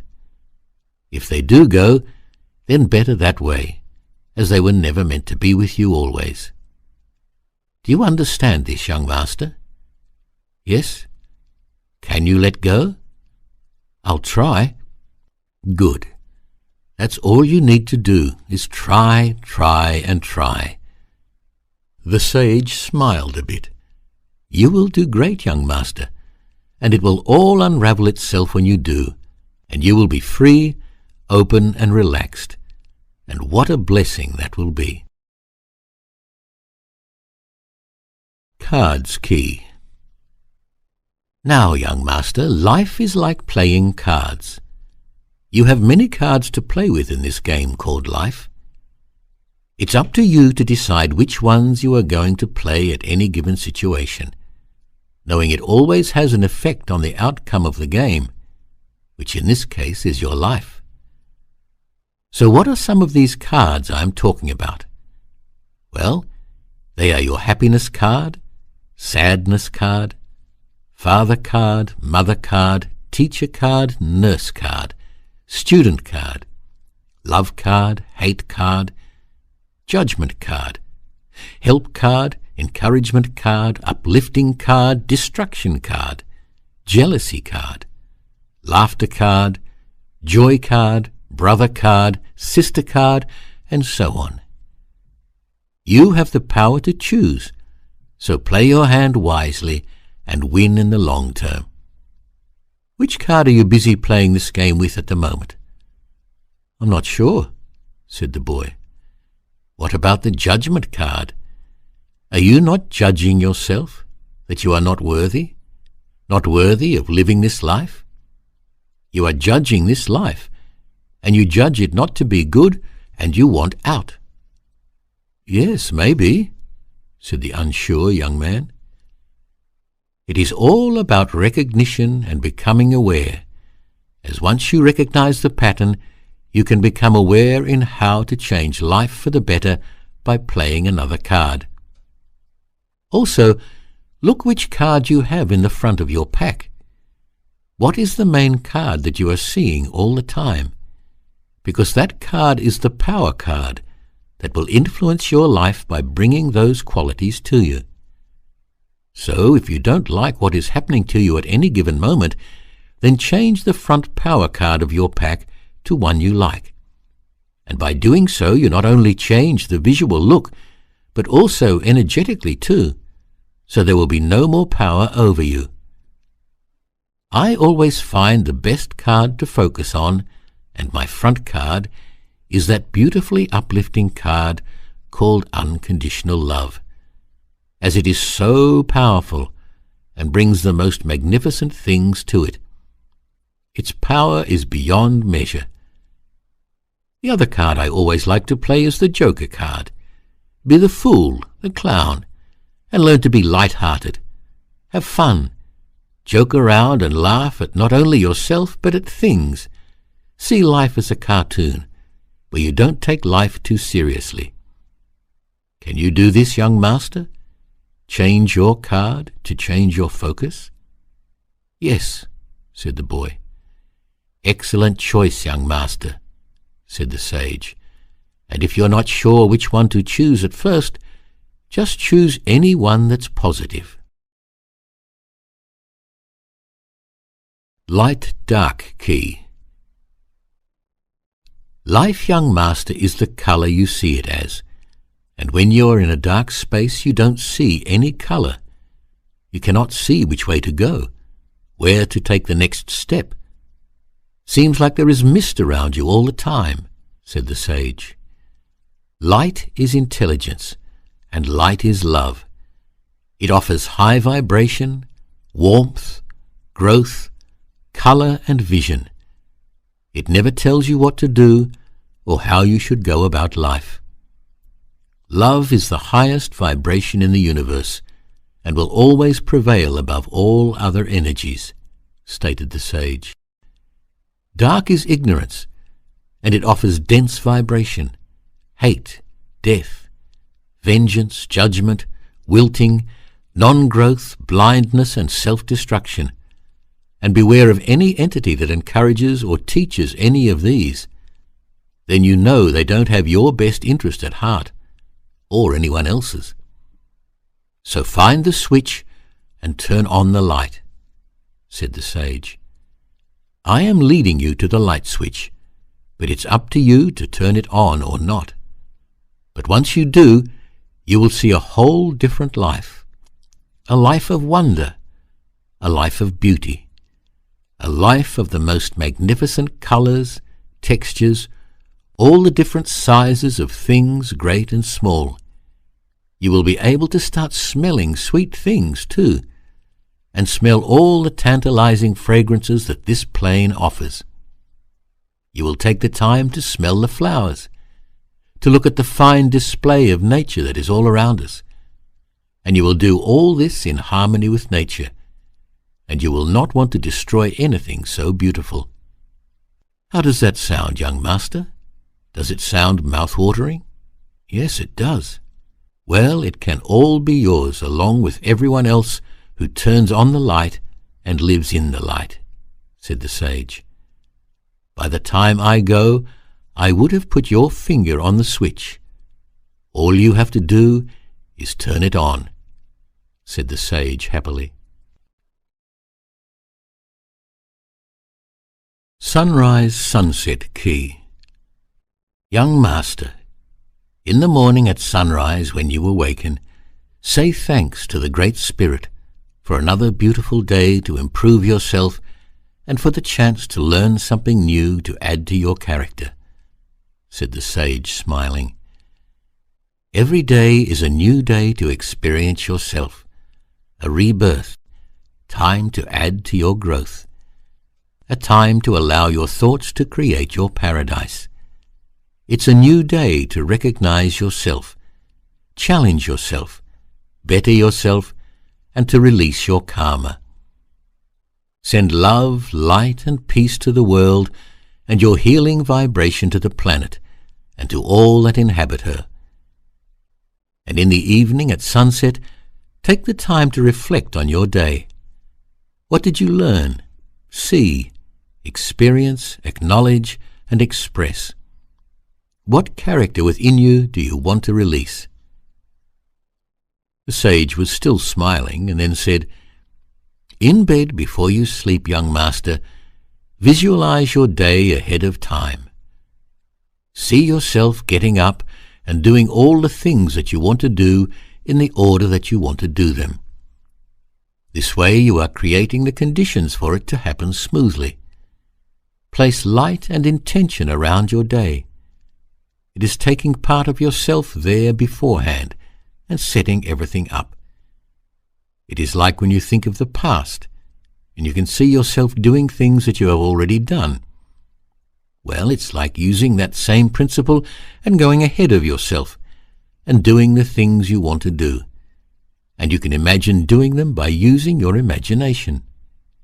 Remember, imagination is one of the great tools we have at our disposal to use for our benefit. So create your future by seeing yourself there, and set up the pathway etherically before you actually take the physical steps, creating your intention before you get there. This way you know what you want. The light intelligence knows what you want, the angels know what you want, and your guides can help you get it. When you start to do this, young master, you will see a vast improvement in your life, and you will meet the right people at the right time, as everything will have a divine timing, as the universe conspires to help you with all the good things in life. Will you start doing this, young master? Give it a try and see what happens, and you'll be pleasantly surprised, said the sage with a big grin on his face. Yes, I will give it a try. Good, young master, good. Every day is a great gift on this beautiful planet, if we only tune into her. She offers so much that you will be awestruck by just taking the time to notice what is around you, using your 5 senses, and becoming part of her and flowing in her biorhythms. As sure as the sun comes up and goes down, so too do we sleep and wake, and every day we awake, we can add new brightness and joy into our individual lives, if we so choose to. There is always constant movement. Nothing stays the same, and we too are constantly moving and learning and going through the seasons of time, growing, bearing fruit, letting go, hibernating, and growing new ideas. And so on life goes. A never-ending world of movement, like the spiral moving outwards with no end, moving into infinity. Each new day is a day for you to add to your jigsaw piece within your puzzle picture, and only you can decide what it will look like in the beautiful and chaotic world we are living in. Stairway Key. Young master, said the old man, the pyramid is a symbol for transformation. All the steps that make up the pyramid are just extensions of the one great spirit. Which step you want to be on is up to you. Only by learning the lessons that each experience offers you on each step can you move to the next level or plane. Otherwise you keep going around and around on the same level or plane until you do learn and understand the lessons. Each step taken upwards will take the awakened being up to the apex, to the temple of divine wisdom. The higher you go, the better the view, and lighter the energy vibration around you. And the other beings you interact with also have a higher vibration consciousness. This is the place known as heaven, the many mansions of the Creator. There is no shortcut to reaching the apex. It only happens by taking your time and becoming aware of your thoughts, actions, and deeds, and making corrections where you need to, forgiving when you need to, being of service when you need to be, having compassion when you need to, and being the love vibration you are all the time. The lighter you become, the higher you will ascend. So start to open your wings and reach great heights, young master. You will be glad you did. As you take these positive strides, the stairway will build itself under your feet as you take each step forward and upwards into the divine consciousness of all that is. Do you want to climb the stairway, young master? Do you want a better view? Do you want to ascend into the love vibration? Yes, I do, said the boy. Excellent. Just take one step, one at a time, and keep moving forward, and you will soon find the way upwards. And after a while you will see the path will open up for you as if it was happening by magic. Energy key. Young master, explained the sage, everything is energy experiencing itself. En equals in, ergo equals work. So energy is in work or inner work. It's the source of our movements. Your hands and feet get your mind to where it wants to be, either by being consciously or unconsciously aware of being the servant to the mind. What does your mind command? Are you in control of your mind, or is your mind in control of you? There is a very big difference in that statement, so I will say it again. Are you in control of your mind, or is your mind in control of you? Or do you allow someone else to control your mind? You are energy, soul energy experiencing itself. Your mind is just like a magnet. It pulls and pushes vibration. Now, when you are operating in a positive vibration, you will pull positive vibrations to you. As well as if you are in a negative vibration, you will attract negative vibrations. Negative vibrations will push positive vibrations away, but negative vibration will want the positive vibration to lift it up. A negative person will try to take the positive energy away from a positive person to uplift himself, to make him feel better. These people are energy vampires, so become aware of them and what they are doing. Sometimes they are aware of what they are doing, but most are not awake to their actions. Rather, you send them love and light energy to raise them to your level than allow them to take your energy away, so you end up at their level. This way you help them with their karma, and you offer your energy for free. And what you send out must be refilled, and you will feel better, and they will feel better. And their attitude will change towards you, and they won't be sure why. You are the divine creator of your energy, so become aware of what you are creating. Do you understand this, young master? Yes, I think so. Just remember, if you are always operating your life within the love and light energy vibration, then know that life will be good and uplifting, for not only yourself, but everyone you come into contact with. Okay, I will try. Good. Just keep trying, young master, until it becomes a good habit, and then you don't have any more worries, laughed the sage.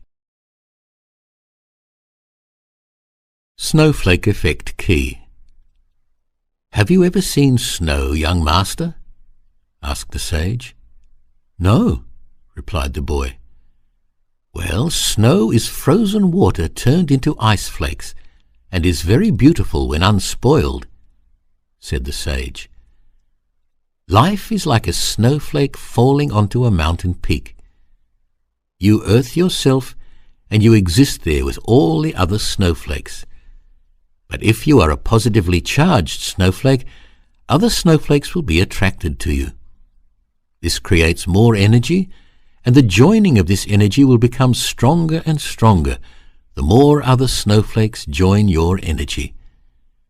As other snowflakes draw closer together, there will be such a force that the energy will create an avalanche of movement, gaining and creating more and more energy.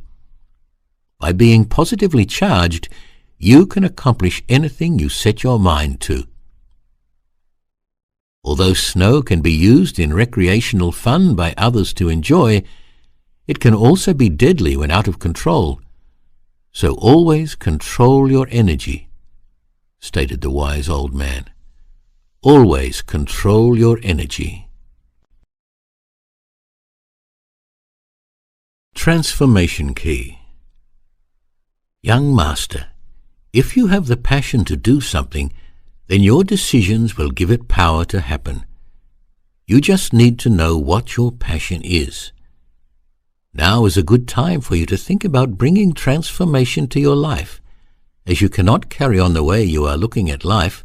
Otherwise there will be such a waste of a beautiful, creative and divine soul making an early transition when there is so much more for you to experience here on this plane of life. You are at rock bottom now, which in a way is good, because there is really no other direction to go except sideways and up. So no need to worry about going backwards or downwards anymore. So let everything go that is holding you back, anything weighing you down, anything that is not of light energy, love energy, and supportive energy. What happens if you jump into a body of water and you are attached to an anvil? You will sink. But if you let it go, what happens? Well, it's not too late to let that anvil go, so you will float back up to the surface where you can breathe again. When you do this, you will create a huge shift in your life and your vibration. You will create an alteration in your energy print, and with continued modification, you will improve your life and your surroundings. And when you start to feel and see your desired improvements, this will strengthen your resolve to flourish and be the best you can be in your life, without worrying what others are thinking. Holding on to what others say to you is equal to the anvil that you are holding and jumping into the water. Remember that if you carry out your desire by placing that rope around your neck, like you were going to do before I came, then you wouldn't care what people think anyway. So now have the same attitude and do what makes you happy. At the end of the life, you have to answer for your own thoughts and actions and deeds. So make your life how you want to, and with your integrity live your life from that starting point. It is like a caterpillar that lives on the ground and foliage of plants. It just exists there, eating and eating. Then one day it starts to spin silk around itself and places itself in a cocoon, where it starts to go through the metamorphosis of transformation. And when it has fully developed, it finds its way out of that space, and its life becomes different. It has a different imprint, different function, and different purpose. Instead of just eating leaves as a caterpillar that seems like destruction, it now pollinates the plants to help bring about new life and food for other living creatures, including us, man. So the humble butterfly has a worthy cause and a worthy life, not only looking brittle and beautiful, but fulfilling a divine purpose for continuation of life on the divine planet called Earth. Now you can use that rope to wrap around you to create your cocoon, and when you are ready you will come out and break free and fulfill your divine purpose, also being brittle and beautiful.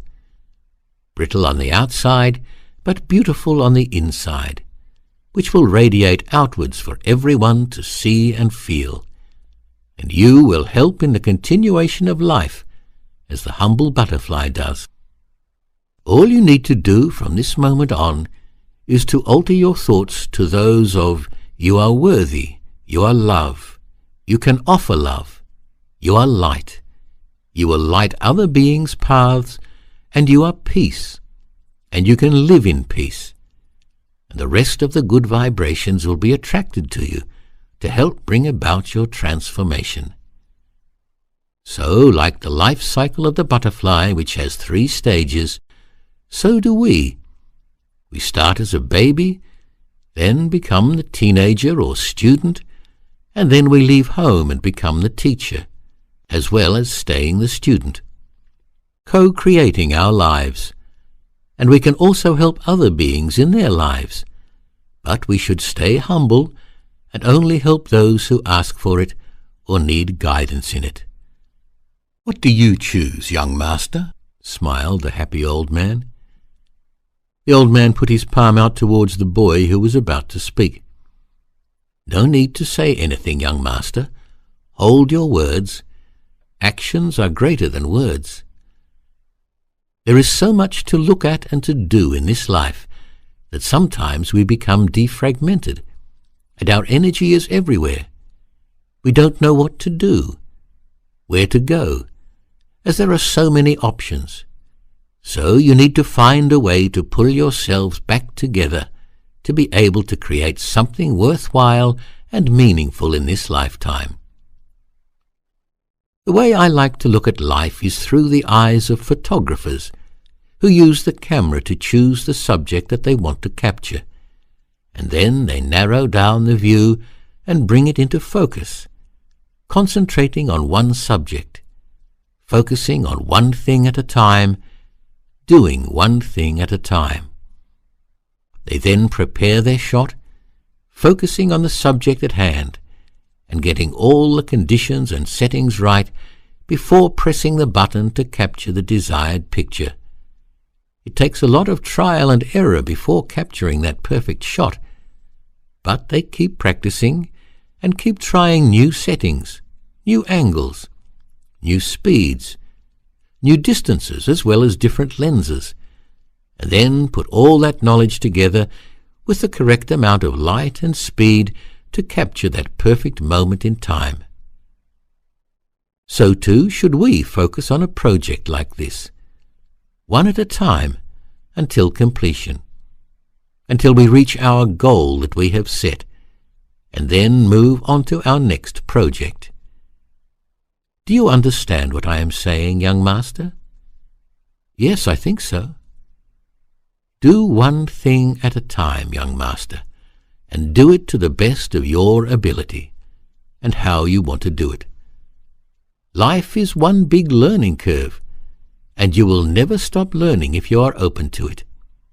You become the teacher and the student at the same time, like me, laughed the sage loudly, giggling to himself as he was thinking about his scattered childhood, where he had so many good ideas and intentions, but never got anything done until he started to focus on one thing at a time. Architecture Key. Young master, the most incredible architecture is the architecture of self, which is ever-changing, evolving, revolving, and has unlimited beauty and light inside, which radiates outwards for everyone to see and feel. With every breath in, you are adding to your life, and every breath out, you are releasing what is not contributing to your life. Every breath is a rebirth.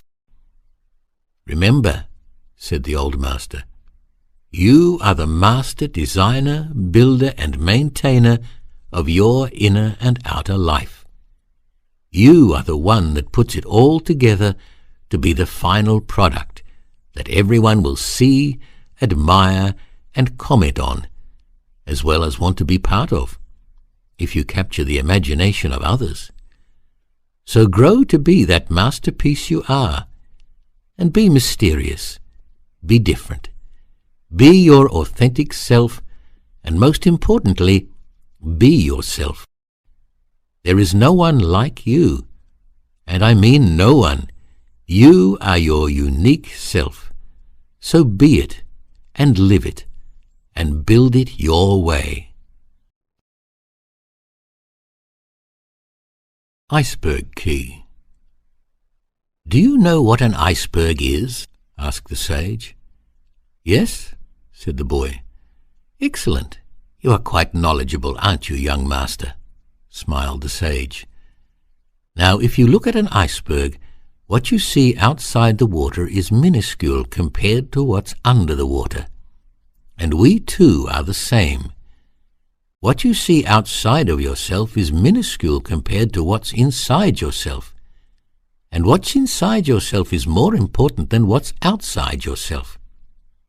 Just like an iceberg, the large piece under the water balances the outer bit, as with our own inner self, which balances our own outer self. Learning to meditate brings many benefits to one's life on a spiritual, psychological, and physical level, and it brings inner peace. On a spiritual level, it will help you to bring things into perspective, and will help you discover your purpose here, and will help you to understand yourself better. By doing this, you will bring harmony to your mind, body, and spirit, and you will bring acceptance to yourself as you learn forgiveness of not only yourself, but also of others as you change your attitude. It helps you live in the now, and helps give you direction to move in as you begin to experience oneness with everything. On a psychological level, it will help you develop your willpower, which will help build your self-confidence, which will help you release your fears as you begin to control your thoughts and recognize your thought patterns. It will also increase your creativity and develop your intuition, which will increase your productivity as you also improve your relationship with yourself and with others, and this brings stability into your life. You will begin to see the greater picture of life, which will help you solve your problems. This will bring you into balance where you can become more peaceful, and you will become more compassionate. On a physical level, you will become more relaxed, which will release your anxiety and depression. You will boost your immune system to keep you healthy, and your energy and strength will increase. You will also feel more alive, as your breathing will be deeper. As you get more oxygen into your system, your blood pressure will decrease, and your nervous system will relax. Now, doesn't that sound good, young master? Yes, it does. So, when you take the time to meditate, you will quieten the mind, where you can learn to build the bridge to bring the heart and mind together. Is not peace, love, joy, and happiness, as well as good health, what we are all looking for, young master? Said the sage. Yes, agreed the boy. So then, learn this practice called meditation, and go within and discover a whole new world of possibilities in your own divine kingdom, and recharge your battery, and keep it fully charged, young master. It will change your whole life for the better, said the sage joyfully. Love Graph Key. Now, young master, if you look at life as a pie chart, said the old wise master, and divide all life into categories, and you love all equally, then when one part seems to go missing, the rest of the love you have for all things will fill that void. Love conquers all. Love is the highest vibration. Nothing is more powerful than love. Pure love is God consciousness, which we are. Be and send out unconditional love from your heart, and through your thoughts, your words, your action, and your deeds, and then have no expectations whatsoever of their return. The universal law of cause and effect states every cause has an effect. Every action has a reaction. What you send out will return. So no need to think about wanting anything back as it is coming. What you need to think about is what you are causing. Your life is like a mirror. What happens to you outside yourself is but a reflection of your internal self, your thought patterns playing themselves out. So, only think about what you want, young master. Only what you want. The heart should be your handle, the divine instrument we are, the place we should operate from, hold dear, and give from when giving to others. And love is the vibration that comes from this place, along with compassion.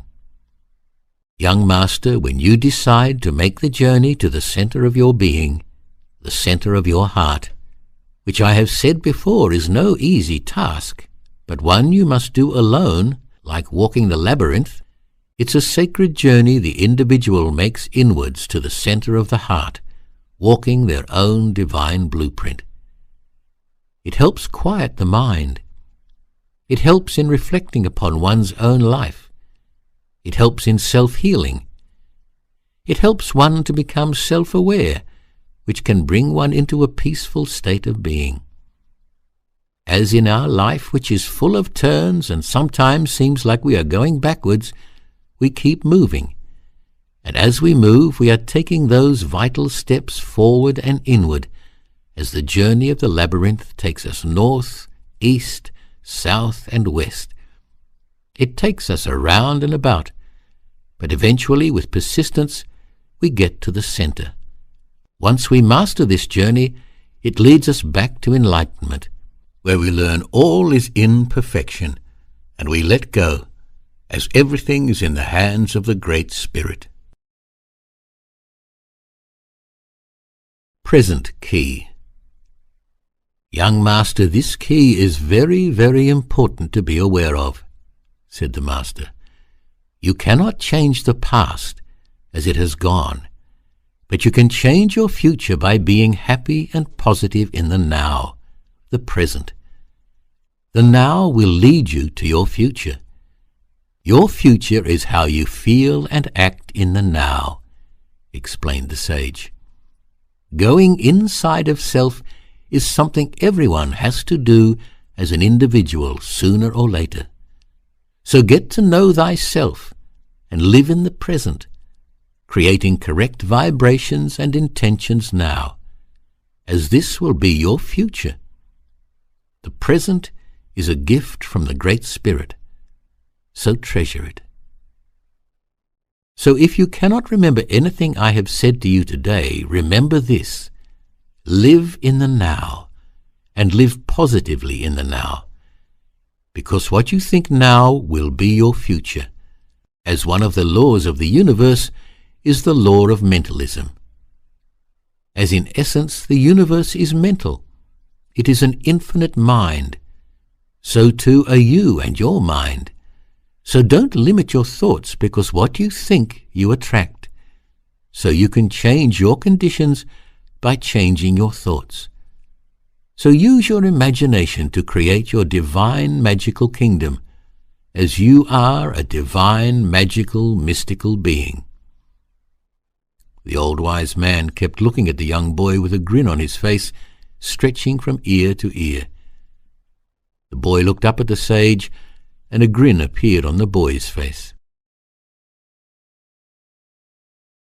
Weight key. Is the world on your shoulders, young master? Asked the old master. I want to change the world to be better, said the boy. Well, then you are a victim, young master. You should be standing on top of the world, where you become a volunteer. Learn to let go. Everything is in the hands of the Great Spirit. There are many forces at work that are in perfect order. Remember, karma is at play. Weigh up your own thoughts and live the life you want. You cannot change the world. You can only change yourself, and set an example for others to follow if they so choose. So let go the weight of the world, and be light as a feather and fly.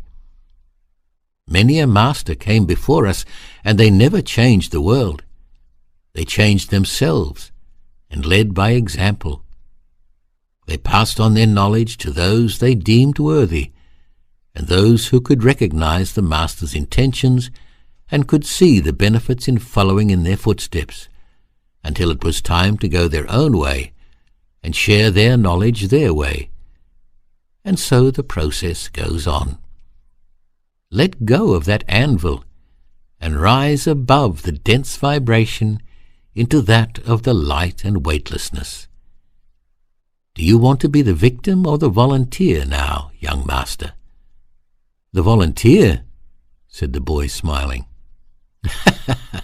Excellent choice, young master. Actions speak louder than words, although words are very powerful. Poison Key. Young master, I didn't have anyone to talk to either when I was young. I grew up in a war where people were killing each other, and things were very dark and nasty, so I kept everything in myself and just watched what was going on around me. By allowing someone else to affect you by their words means your self-esteem may be low, but that's okay. Just acknowledge it, and then you can start to change it. Just remember you are already a winner because you are here, and you are already a perfect soul, and you don't need to prove yourself to anyone. Just become aware of your thoughts to make sure they are always positive, and if they are not, become aware they are not. Then turn them into positive ones. It is a step-by-step process, and one needs to keep practicing every day, like in anything you do and want to be successful in. To be good at anything, one needs to practice, and positive thinking is the same. Try, try, try. Practice, practice, practice. You are one big magnet, so what you think, you will draw to you. Good or bad, positive or negative, love or hate, and so on. It is very easy to hate, judge, complain, blame, and be negative. And what's more is these energies destroy. Negative thoughts, actions, and deeds create emotions, and these emotions will eat you away, kill you off slowly, and bring disease to yourself. It is very hard at first to be the opposite, which builds and complements, but take it on yourself to change that, and challenge yourself by starting to be the opposite, which is love, non-judgmental, taking responsibility for things you say and do. Start to be positive, and look for the positive things in life. They are there, but you need to change your belief system. By doing this, you will no longer poison your system. You will promote growth and health within yourself, and you will flourish and blossom. Look, I am nearly as old as this tree, joked the sage, touching the tree next to him. Magic Tools Key. One of the secrets of life is to have a selection of magic tools at your disposal, young master, and life is full of them. One just needs to recognize them when one sees them, said the sage. I will tell you about a few of them, but there are many more which you can find for yourself. Be open-minded. Become non-judgmental. Have unconditional love for everything. Be respectful. Only speak your truth. Have passion for all life. Be peace. Use your imagination and creativity. Learn to laugh at yourself. Have a willingness to learn. Give service to others. Apply brotherhood and sisterhood to all you meet. Have humility. Have enthusiasm. Offer blessings and be light to others. Do you understand all those, young master? As they are very important and very, very powerful tools to use in your life. Yes, I think so, said the boy, nodding. The old man carried on speaking. Good. Also raise yourself out of your color, religious, and cultural box, and move into the realms of oneness and unity, and into that of humanity. For not only will you change your life, you will become a beacon for others to follow. The sword and wand are two instruments that are useless unless you use them. It is how you use them that makes the difference. The sword can be used to kill, but it can also be used to defend, and used for creating a furrow that seeds can be dropped into. The wand is powerful in both the positive and light use, and in negative and dark use in magic. It all depends on the intent sent out from the Creator, the magician that uses it. Magic is the movement of energy, and you are the magician, the creator of the magic that is used. We are all magicians, but just on different levels. So is your magic intent in the realms of the light. Do good and be creative and not destructive. Everything has a double edge or use for it. So what will your intent be in using each instrument, including one of the mightiest tools known to man, the humble pen? How do you feel knowing that you are a magician, young master? Asked the sage. It's good to know, said the boy. But remember, it comes with huge responsibility, young master, because you do have an effect on everything, and by that I mean on yourself as well as humanity and the animal and plant kingdoms too. Okay, I'll remember that, said the young boy. Good, said the master. Then you will be a friend indeed. Vessel's Free Will Key. Young master, said the sage, we are all vessels. Who is the captain of your vessel? Who controls what goes into your vessel? Who controls what you do on the outside of your vessel?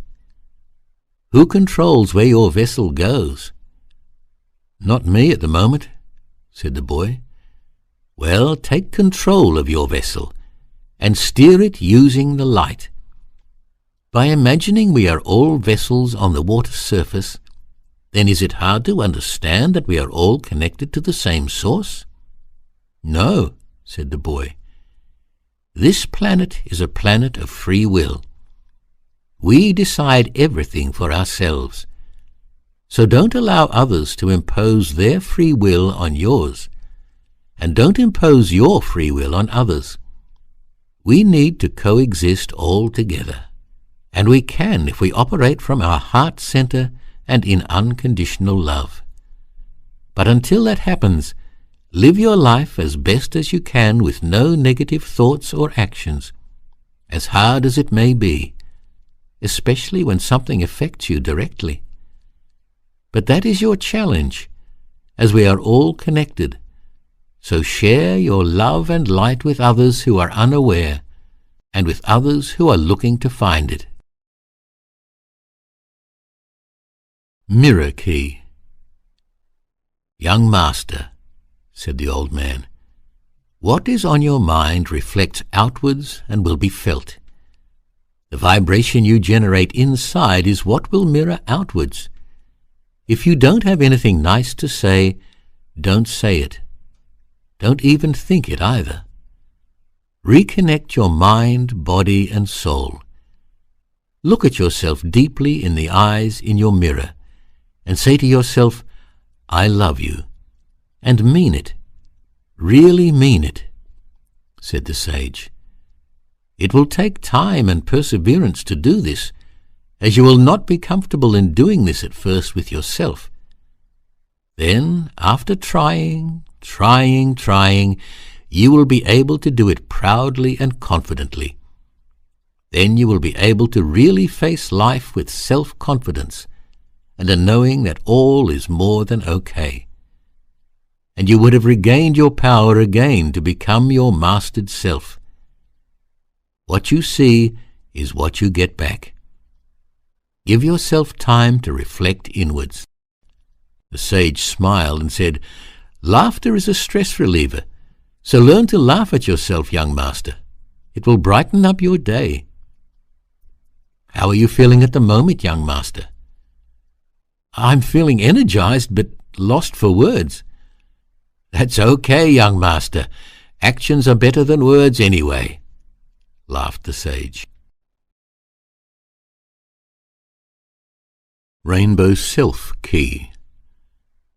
Young master, you have both masculine and feminine aspects within yourself, the yin and the yang. The yin is the female part of yourself, which is receptive, and the yang is the masculine part of yourself, which is active. You need to balance these energies together to become one.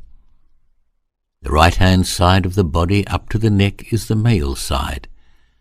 The left-hand side is the female side.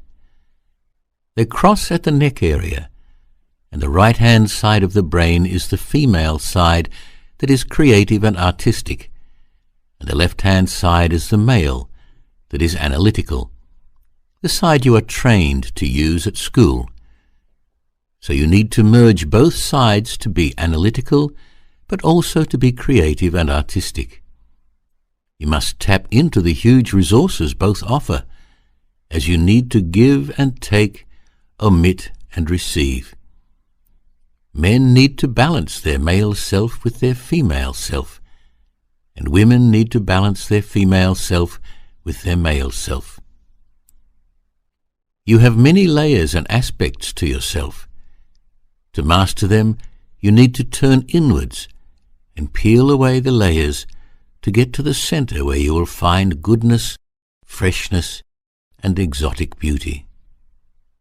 Each of these layers holds different energy vibrations and is a different color frequency. You have to go through all these different colors or levels or layers in yourself and learn the lessons that each contains, gaining the experiences that each offers on that level. Mastering and learning these different levels will move you up through the eye of the needle to the next level, plane and ledge of knowing. At the end of this rainbow, you will find the pot of gold. The pot of gold is your halo, which is the mouthpiece to the Great Spirit. So start taking this journey inside yourself, up the color spectrum, and open your wings, and fill your star self up with rainbow light," said the old man, pointing to each place on his body where each color is housed. There are 7 major subtle bodies, which cannot be seen with the naked eye. They join the etheric with the physical, and are connected to every part of the body, and each center relates to a certain part of the body. Each vibrates at a different frequency and has different effects, and each has a different color, as in the rainbow colors. Hue equals color, man equals human. So we are actually colored beings, and I will briefly explain them to you. These chakras are who you truly are, young master, so take the time to discover them. When you do, you will get a better understanding of who you are. When you get sick or have disease, then you know one of these energy centers is blocked, and this then causes the symptoms to show up in the physical body, if not unblocked in the etheric body first. Your first chakra is red in color and is your base or earth body, which connects you to this most precious and beautiful planet, and it is your foundation. The base from which to start your journey upwards to the crown, and this chakra has got to do with your right to exist and your dealings in the material and physical world. This is where you need to lay a solid foundation and have the ability to stand alone and stand up for yourself. This is the place you ground your spirit force, and which then gives you the ability to operate on the physical plane. This is where we have the fight or flight reaction to a situation. This is also where courage, strength of will, your pioneering and security stem from. When this chakra is working properly, you will have vitality, courage, self-confidence, and you will be extroverted. When it is not working properly and not balanced, Then you will feel insecure, have self-pity, will be aggressive and be fearful. It is very important, as this is the root that grounds you. It is your foundation and is important for your survival and self-preservation. It gives you presence and helps in your security and prosperity. Its location is found by your coccyx bone, the last bone in your spine.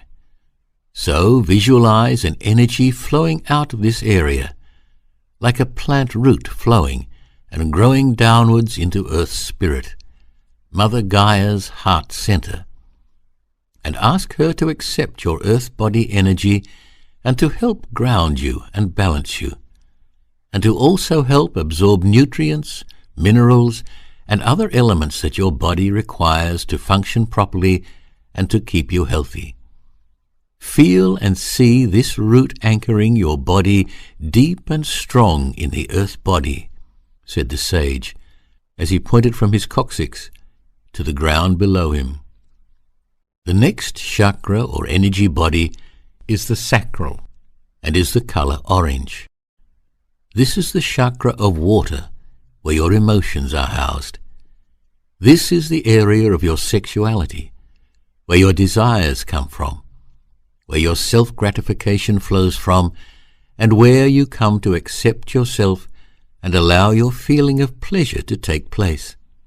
This energy body deals with your happiness, confidence, resourcefulness, your enthusiasm, your social ability, and your constructiveness and self-assurance. It is a place where you form your emotional identity, where creativity comes from, along with your desire, pleasure, self-gratification, instincts, and your personal relationships and reproduction, procreation. The lessons here are the right to feel, to be sensual, and are connected to our sensing abilities. You also deal with your social and intimacy issues here. When this body is functioning well, you are sociable, creative, joyous, and independent. But when it is not functioning properly, you become withdrawn, destructive, despondent, and over-dependent. This is where you need to take control of your emotions and not let them run away with you. You need to have a still mind to create the still waters. Once you have the still waters, you can see the reflection of what is around you, and you can gently submerge into the subconscious mind then, and will be able to see, as there will be no muck floating about to blur your visibility. The next body is the solar plexus, and is yellow in color. This is the fire body, the chakra where your spirit is, where the seat of your will and power sits, where you define yourself, and where your vitality is generated, which gives you purpose, where your self-esteem is decided and your spontaneity and metabolism are powered.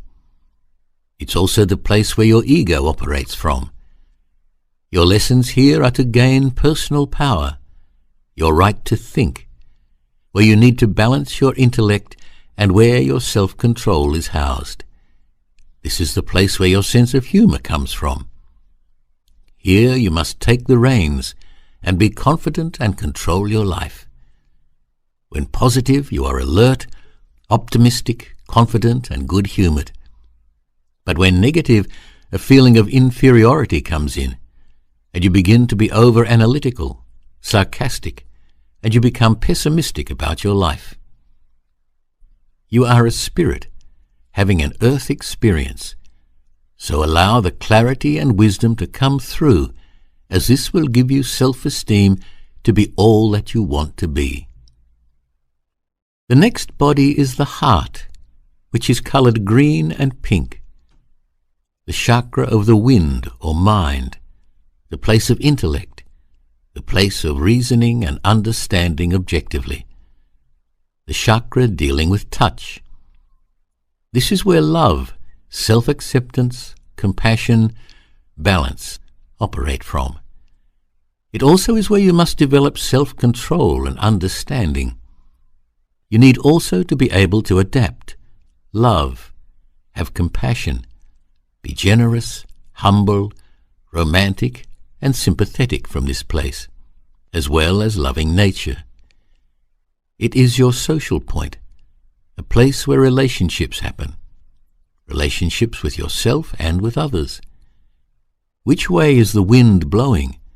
The wind being your thoughts. The lessons here are to accept yourself, learn to forgive yourself and others, have compassion, self-control, and to love unconditionally. It is all about the quality of love from the past, the present, and the future. When positive and working in full strength, you will be loving, joyous, complete, whole, have inner peace, compassion, confidence, be motivated, nurturing, and you will be optimistic, outgoing, and your relationships will be good. But when negative and not working properly, it will be difficult to love, and you will have lack of hope. You will be in despair, have anxiety, be moody, be envious, be jealous, and be angry, and be fearful. So accept yourself, forgive yourself, and let go, and just learn to love. The secret here, young master, is just love. Let go everything and love unconditionally. The next body is the throat, ether, and the color light blue. The center of communication, hearing, free will, and where you become creative and have self-expression. A place where you want to be heard, the place of resonance. This is the place where you need to speak out your truth, have the ability to verbalize your truth. The lessons here are to become relational with yourself and in your other relationships, and to trust and to learn to express yourself and your own beliefs. Loyalty is another lesson you learn from this chakra, as well as your planning and organization of things. When positive, you will be loyal, tactful, you will be caring, calm, affectionate, and will be inventive and inspiring. When negative, you will be unfaithful, untrustworthy, self-righteous, and very cold. The aim and challenge here is to be decisive, healthy, and gain knowledge. The throat is the bridge between the heart and the mind. So get the mind to be positive and creating good, happy, magical thoughts. The bridge will introduce the heart to these thoughts to allow the action to come from the heart. The next body is the third eye, the color indigo, which is in the middle of your forehead. It is centered in the pineal gland in the brain. It is like a pine cone and is connected to sight or vision, to your intuition, extrasensory perception, and imagination. It gives you sight of the bigger picture and your psychic perception and where your inspiration comes from. This chakra deals with self-knowledge, wisdom, intellect, and clairvoyance. The lessons here are your right to see, to trust your intuition and insights, to develop your psychic abilities. It also deals with your own self-realization. When you are positive and this chakra is working properly, you will have a highly tuned intuition. Be faithful, clear-sighted. You will work with integrity and be open-minded. You will have understanding, and your insight will be full of action and ideas. When not working properly, you will have an inability to trust, have very little intuition, your mind will be scattered, and you will have blinkered vision. So you need to release any negative thoughts that are hidden and repressed. Start to visualize a better future for yourself. See it happening. See the changes taking place in the mind's eye. The crown body, which is the color violet, is found on the top of your head. It is the chakra of awareness, thoughts, self-knowledge, wisdom, and your connection to consciousness. the universal and spiritual connection to all that is and will be. It connects you to the higher dimensions and bliss. This is the magnificent place where beauty, creativity, inspiration come from. You learn to be thoughtful and understand, and become one with the universe, and then you have the ability to learn quickly. This is where inspirational leaders, humanitarians, visionaries, and strong-minded people operate from. When positive and working to your full potential, then you will have reverence for all life, be self-sacrificing in service to others. You will be able to be idealistic and see the appropriate route for the benefit of the higher self. When negative, you will have no concern for anyone or anything. You will be very controlling and will want to be superior to everyone, and will have a lack of reality. So this is the place where empathy and unity play a major role, and you become peace. You gain self-knowledge, and use this knowledge through your wisdom, and are one with all that is, including the Great Spirit. The lessons here are the right to aspire and be what you want. Have dedication to divine consciousness and trust the universe. Learn about spirituality and connect to the Great Spirit or higher intelligence, integrating the conscious and subconscious into the superconsciousness.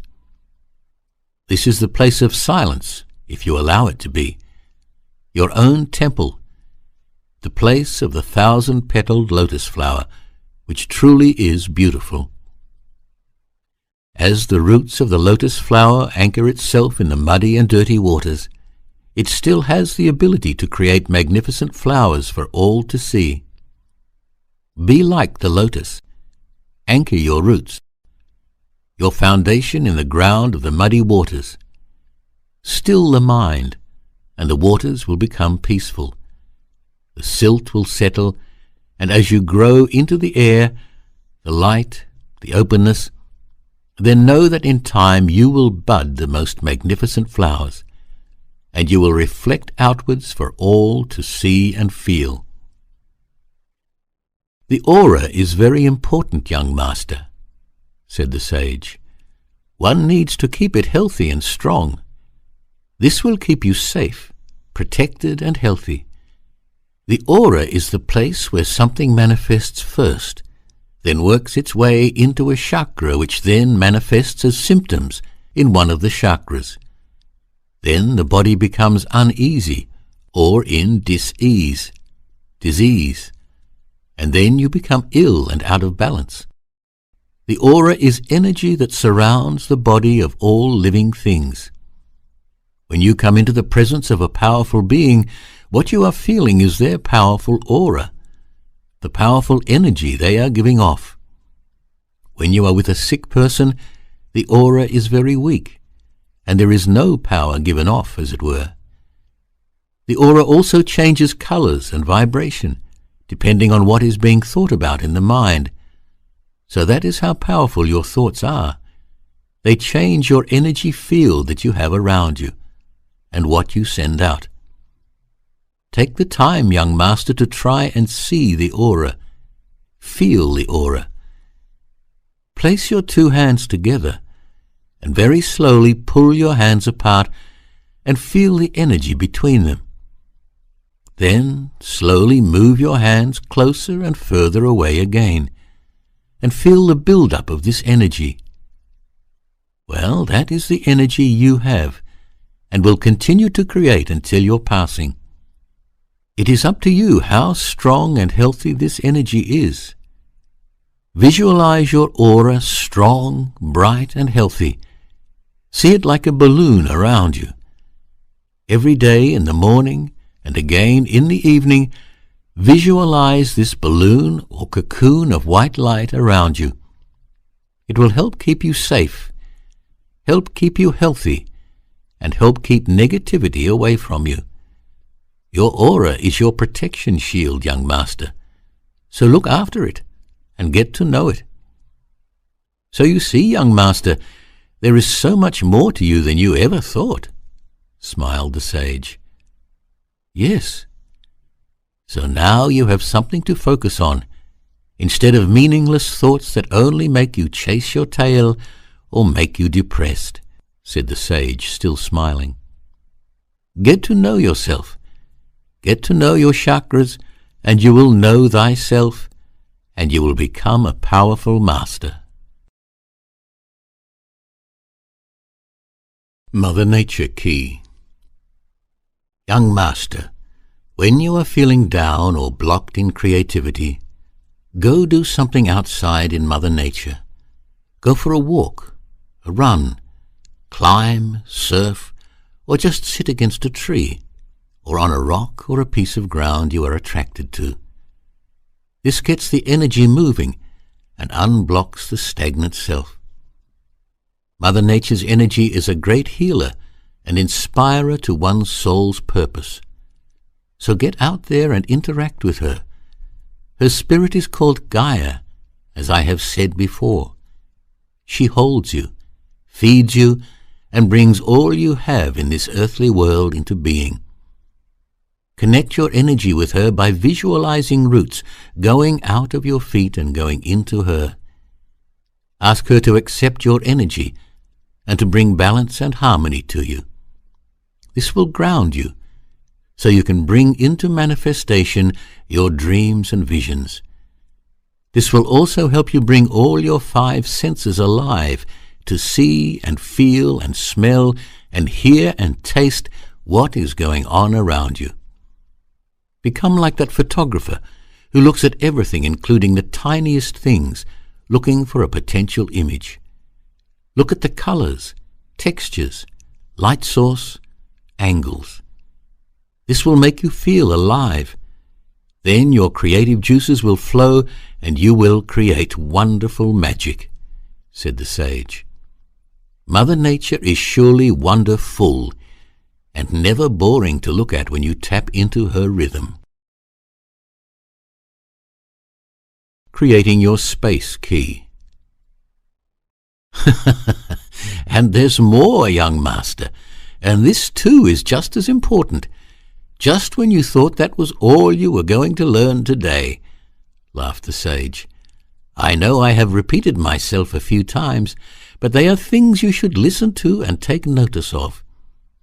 Work for the highest good of everything, including yourself. Surround yourself with positive people, sayings, and have positive actions. Simplify your lifestyle and release old stagnant energies and clutter. Always be aware of what energy is around you. Life is full of good opportunities. Visualize yourself in these spaces first. Then you will be guided by your higher self to be in the correct place at the correct time. As you can see yourself in the past, you can do the same for your future. Create your reality. What do you want? You have the power to manifest your vision through the law of magnetics. The greater the intent, the greater the manifestation. Remember, you are one great, powerful magnet. So let me recap the laws of the universe for you again, young master, to put it all into perspective, said the sage. The law of mentalism is the law of the infinite mind. The universe is infinite, just like your thoughts can be. What you think, you attract. The universe is mental in nature, and so are we. The law of divine oneness means everything is connected. So what we say, do, and believe will have an effect on others and the universe around us. The law of correspondence is, as above, so below. You and the earth are a micro of the macro. Everything is within a hierarchy, as we are within a hierarchy of a hierarchy, and so on. The cosmic hierarchy is infinite, and so is your potential as a cosmic being. So think without any limitations, as the physical world energies of light, vibration, and motion have their corresponding principles in the etheric or universe. The law of vibration tells us that everything moves, vibrates, and travels in circular patterns at a different frequency. All is part of the cosmic intelligence. The higher the vibration, the higher the position in the scale of life. Everything is a vibration within a vibration, and is unique to itself. So control your vibration of thoughts, and you control your physical experiences. The law of polarity shows us that opposites are the same, but different only in degree. The paradox here is everything is one and the same, just different as we humans are the same but different. We can transform undesirable thoughts by concentrating on the opposites. The law of rhythm shows us that everything vibrates. Everything has tides with ebbs and flows where things increase and decrease. These rhythms establish the seasons and cycles. Everything swings backwards and forwards. Everything that goes up must come down. Things are created, things are broken down. Nations rise and nations fall, and this is the natural cycle of life in its rhythm and flow. So if one is in depression or pain, know that you will swing out of it in time, as will you, young master. The law of cause and effect is where we are a mirror unto ourself. Action creates reaction. So what we think internally, we create externally, as everything is a reflection of our mind and our thought patterns. So only think what you want. As nothing happens by chance, and you reap what you sow, you get back what you give out. Action equals reaction. The law of gender tells us that everything has a masculine and feminine aspect within itself, and we need to bring these two powerful forces together to become one. So we learn to give and receive. So no one force is more dominant than the other, which will bring us into balance, the yin and the yang. It is this law that governs creation. Both are needed for life to exist. The law of attraction demonstrates how we have created things through our thoughts, feelings, words, and actions, which have attracted the events and people that have come into our lives, and will continue to come into our lives. The law of perpetual transmutation of energy shows that we have the power to change any condition in our life to that of higher vibration. Higher vibration consumes the lower vibrations. So, by understanding this law, you can change your low vibration into that of a higher frequency. Changing the vibration changes the effect. Young Master, these are the universal laws you should get to know and work within them. I know this is a lot to take in, young master, but it is to show you that there is so much more to yourself than you have been told, and it gives you a focal point to work from, like the corner piece of the jigsaw puzzle. Put it together one piece at a time, one step at a time. This, I tell you now, is but a small fraction of what is. Ask and you shall receive key. Young master, always remember you are not ever alone, said the sage. You have spiritual guides and angels assigned to be with you for your whole life's journey, but one is always with you. Others come and go depending on what you are doing and the skills you require at any given time.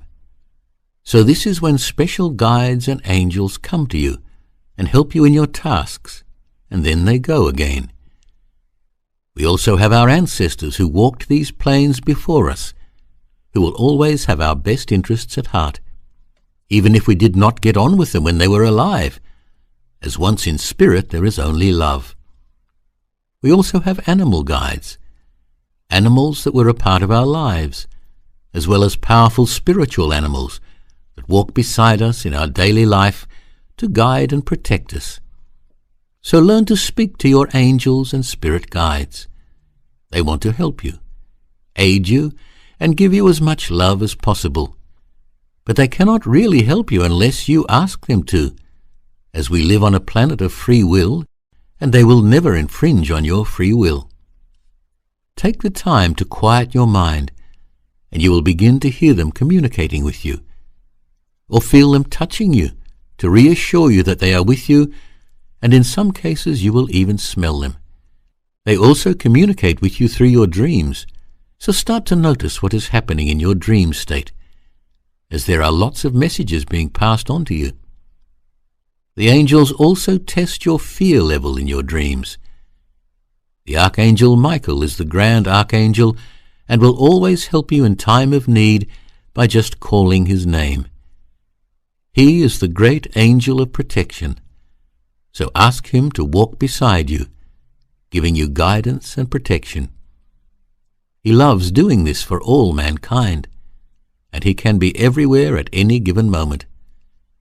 Archangel Raphael is the master healer, so call on him to assist in your healing, young master, and get to know who the other archangels are and what they love to do to help humanity. The universe only supports action, and know that the guides and angels are not going to do things for you. You need to live your life and do things yourself. They are with you to aid and offer support to you, and to help make things easier, to help bring things into your life and to protect you.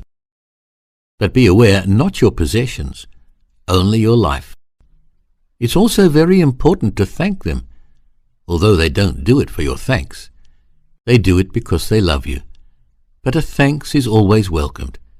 As you know, when someone says thanks to you when you help them, you feel good. But we don't expect the thanks. Ask for help from the Great Spirit, and you shall receive better than you can imagine. And it arrives at the perfect moment. Maybe not when you want it, but when it's perfect for you in each situation. The Great Spirit offers pure love and bliss, but you need to ask for it to obtain it. So, young master, remember, the power of you is determined by you, and a wise man works with what he has. He uses what he knows to create all that he wants. So, young master, don't become a hamster running around on a treadmill getting nowhere. Use these keys to get out of the engraved bad habits, your limited thinking, your self-created box, the box you have been placed in by others and which you are now stuck in. Change your life by changing your habits and engraved thoughts. Your mind creates happiness, so do things that are meaningful and fulfilling. So find out what is meaningful to you and do it. Be it. Live it. As you evolve and revolve slowly, you don't have to announce your changes. Do it quietly and be subtle in your approach. Remember, if you plant a lemon seed, you can't expect to get an orange tree. Work on your relationships with yourself first, then with other beings, your work, animals, and the food and liquid you take in. You know you better than anyone else does, and you can shift you with a little mind work. Work smart, not hard. Recognize your own nature essence and love it and get a sense of humor. Don't cling to the past, as nothing is permanent. Everything is shifting form, and problems will persist until you turn around and face them and go through them to release the old energy. You cannot suppress things for long, but you can let them go. Transcend your cultural and religious boxes and limitations. You cannot run away from your problems, as you are always with you.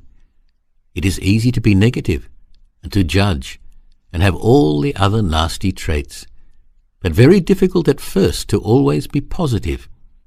But it is more rewarding in the end. So regain your sovereignty, because for enlightenment to happen, It requires you to be both the king and queen of your world, the world of unconditional love. You are a divine spark of life, so connect with the essence of who you are, and that is unconditional love. And be at peace as you move towards your destiny, and have gratitude for all you have and have done, and develop compassion for all living things. This is a positive and uplifting way of life.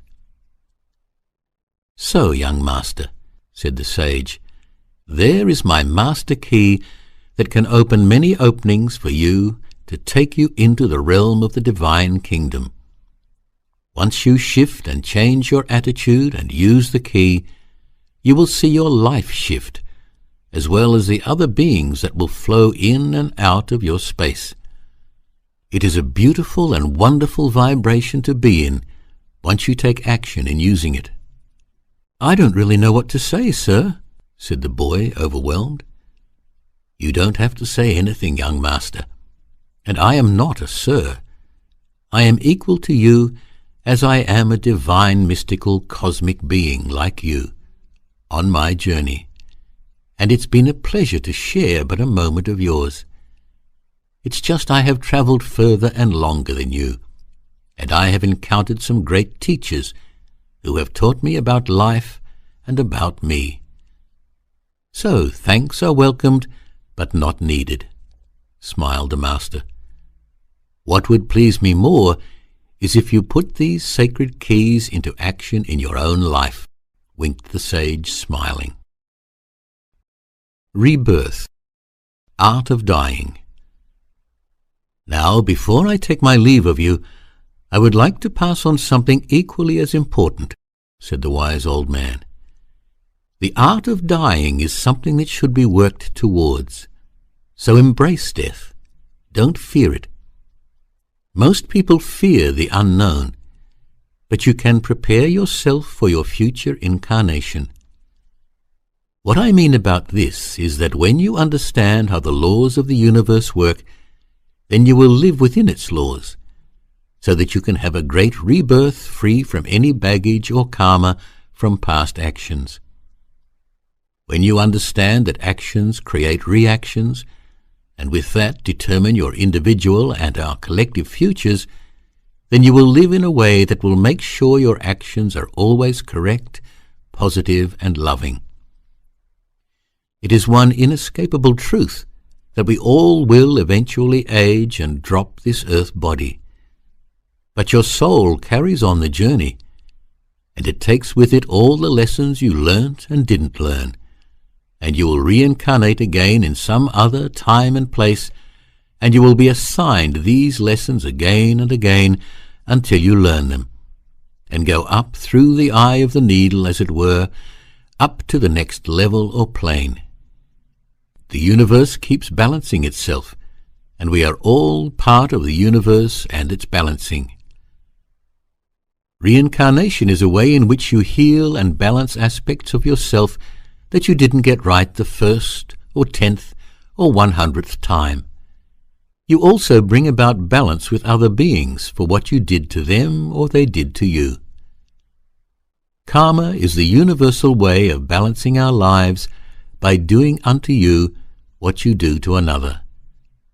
It teaches us that the way we do things and behave is the reward we receive back, either positive or negative.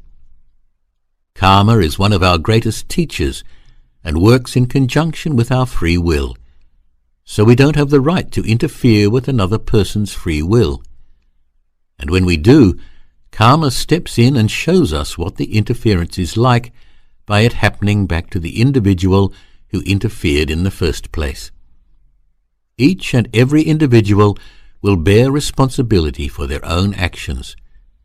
So where it says an eye for an eye and a tooth for a tooth, it means what you do will be done unto you by the law of karma, or law of cause and effect. Karma can repay itself back in this lifetime or lifetimes to follow. But make no mistake, it will come back. So learn your lessons now. Learn the art of dying.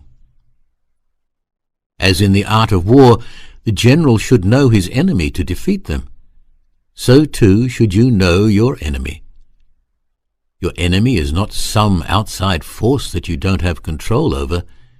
Your enemy is inside of yourself, and when you can acknowledge this and come to terms with it, then you can start to make peace with them. But first comes the awareness of who and what they are and what their powers are. Here are but a few very powerful forces that each of us must deal with: anger, anguish, arrogance, attachment, blame, dishonesty, domineering, envy, fear, gossip, greed, hate, impatience, insincerity, jealousy, judgment, lust, pessimism, pride, revenge, self-centeredness, stagnation, lack of discipline, violence, wastefulness, and unreliability. Our ego is part of us that is there to keep us protected, and it thinks it runs the show. It thinks it is the master, and it is if you allow it to be. Now the ego's energy does not pass through the heart. It bypasses the heart, and it wants to feel all these emotions so it can feel alive. But when we let the soul take the reins and become the master, which it truly is, then the energy passes through the heart, and it puts the ego to sleep. This is the energy we should be operating in, the soul energy, which works with and through the heart center. When the energy is operating through this energy center, then we stay balanced and healthy. When the enemy is in control, we allow the poisons to cause dis-ease in our body, creating disease, so that we need to open the heart center again and put the ego to sleep and bring back the ease into our bodies. When the energy is flowing, we stay healthy. When the energy gets blocked and stagnation occurs, then we get sick. Unconditional love is the Great Spirit's consciousness and is divine. We can be this divine energy if we so choose, as we are it. But sometimes we just disconnect from the source. So what should our inner goals be? Asked the sage of the young man. I'm not too sure, replied the boy. Love. Good, young master. Yes, love.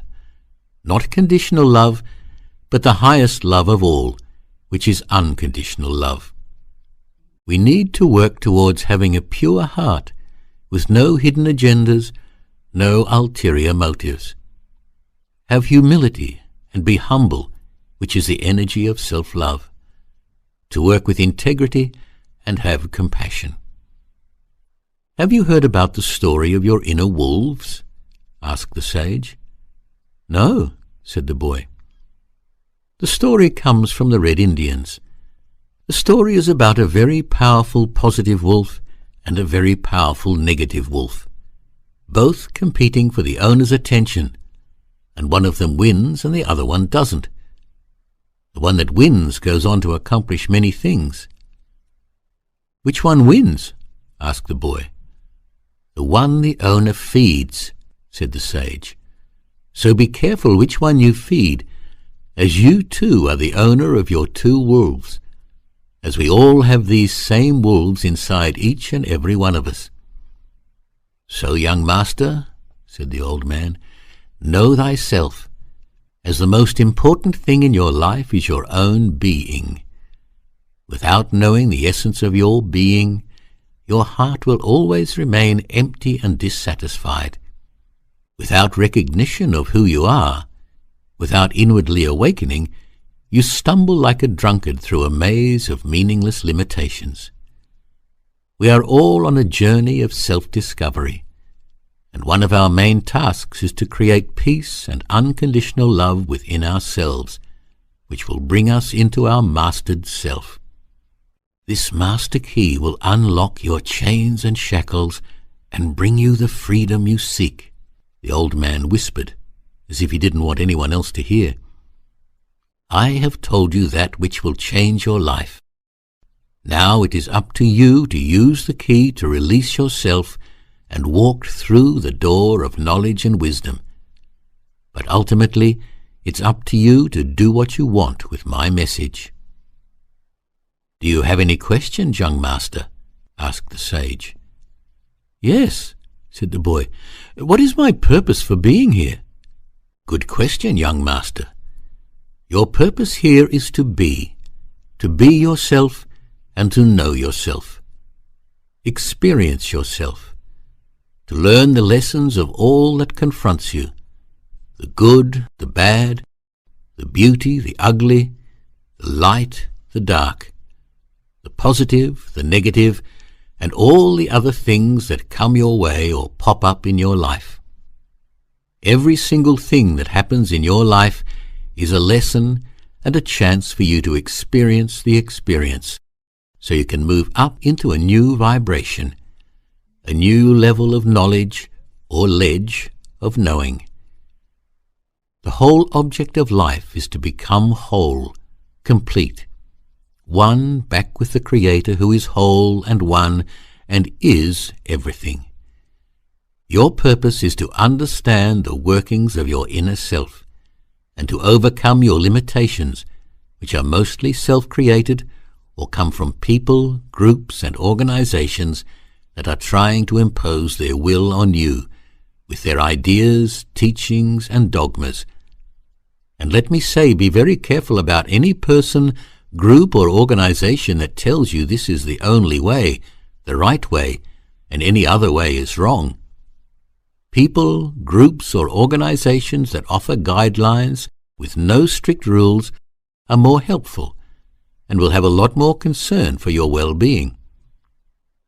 Also beware of the family curse, if you will, where you are told this is the way we do things, or you cannot do that, or if you do this, people will look at you like that, and you will be cast out if you say or do this. This is how it is done in our way of life or belief structure. Things just are. There is really no right or wrong way, just a way. And as I have stated before, there is universal laws for each action, reaction, and each decision will take you somewhere. So it's up to you where you want to go. These are all limitations. If you take it in and believe it to be truth, then you will limit yourself, put yourself in a box, as it were, where you only have limited space to maneuver. So my guidance to you is don't allow yourself to be boxed in, limited, or told what to do. You need to find your own truth and live by it.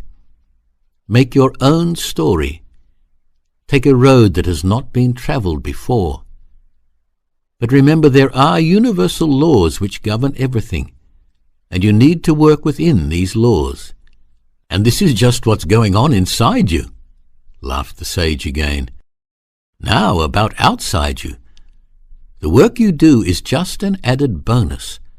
So that is why it is important to find out what your passion is and make your passion your work, which is actually your hobby, which you love to do, so it doesn't feel like work. You feel energized before, during, and after you have finished. And wow, if you get paid for doing it, even better. Don't let the money be the main focus. Let the passion of the work be the main focus, and payment will follow it. Don't be a slave to the money. Let the money be the worker of your lifestyle. Let the money work for you and not you for it. As I said, get your inner work functioning well, and the outside will fall into place like well-manufactured cogwheels that turn perfectly, moving the next one and the next one in perfect order, fulfilling the function you want them to do, and you don't force them. One thing I have come to realize is that when I allow things to fall into place, they always work well. But when I try to force them to work, they never work well in the end. We are all individual cogs on a micro and macrocosm level. And it's how we work with the other cogs that makes our world work, turn or function, or not function. We are all in this together, and when one cog is not working in perfect order or flow, it disrupts the whole organism. Your outer role is also to work on your relationships with other beings, forgive, and find a peaceful common ground to work from, to build up these relationships. There has been so much negativity, distrust, and hate expressed for such a long time that now is a good time to come to the realization that it is very destructive, and find all means to bring about change for the benefit of all. Find the common things that you can agree on, and use that as a starting point to bring yourselves together, to bring about cooperation and peace, and have tolerance for other people's beliefs and the way they do things, as that's their way, not your way. No one said it will be easy, but when we start taking the steps, we begin the journey. Don't compare yourself to anyone. Be unique. Be authentic. Be yourself, as everyone has and will be on a different journey. Just try and make your journey and their journey as sweet as possible. Does this answer your question, young master? Asked the sage. Yes, but it's not the answer I was expecting, said the boy. It never is, young master, laughed the sage again. As you have been taught to look outside yourself, and as long as you keep searching outside yourself, you will never find the thing you are looking for. And funny enough, it is with you all the time. But you are so preoccupied looking in every place except the place nearest you, which is in fact in you. Turn inward and find your heart and open it up. I want to share a poem with you, young master. You are. You are a five-pointed star, walking, talking, creative or dull, hands and fingers, feet and toes, all extensions of the center which creates your heaven or hell. Your heart is the sun, radiant and bright, creating growth and shining light, producing love or hate with every pump. Your body ignites, affecting the growth of everyone in sight, creates movement energy, bringeth or taketh life. Your mind is the moon reflection of the sun. Balance them together to create magic delights. The lighter, brighter, and reflective it be, the more you can help others to create, see, and be. Join all forces, balance, and be free. You are your mind and personality captured or released. Only you can make these happen, because you are your own king, joker, or queen. Let your domain be reflective from deep inside of your source. As sun, moon, and star is what you are, gain your royal birthright. Glitter bright and with pure light. Be positive, complimentary, and open, and most importantly, be at peace. Each and every one of us is one of these, violent, happy, content, and free. The difference is in what we believe. Create your earthly stage in unison with other domains of kings, jokers, and queens. That means you and me, us and them, and the other three. Altogether we can build a beautiful, gentle, and positive, peaceful place to be. Our eyes, ears, nose, and touch stimulates a vibration which is real to us. We decide on action according to these. So does your inner water become stable, rocky, violent, or calm as can be, creating high or low pressure around your self-esteem. I guess what I am trying to say is love yourself and neighbor, work it out together. For are we not social animals living off energy? Create it, share it, and uplift it instead of taking it, dominating it, and hurting with it. Let us all be kind, loving, and helpful for free, and let all our spirits gain freedom and release to find that which we seek. What are states? Conditions of the mind? You are in one now. How is your now? Positive or negative? And are you going up or down? Now is leading you to your future, one step at a time, as your past led you to your now, step by step. Are we all the same, identical, but on what different scales?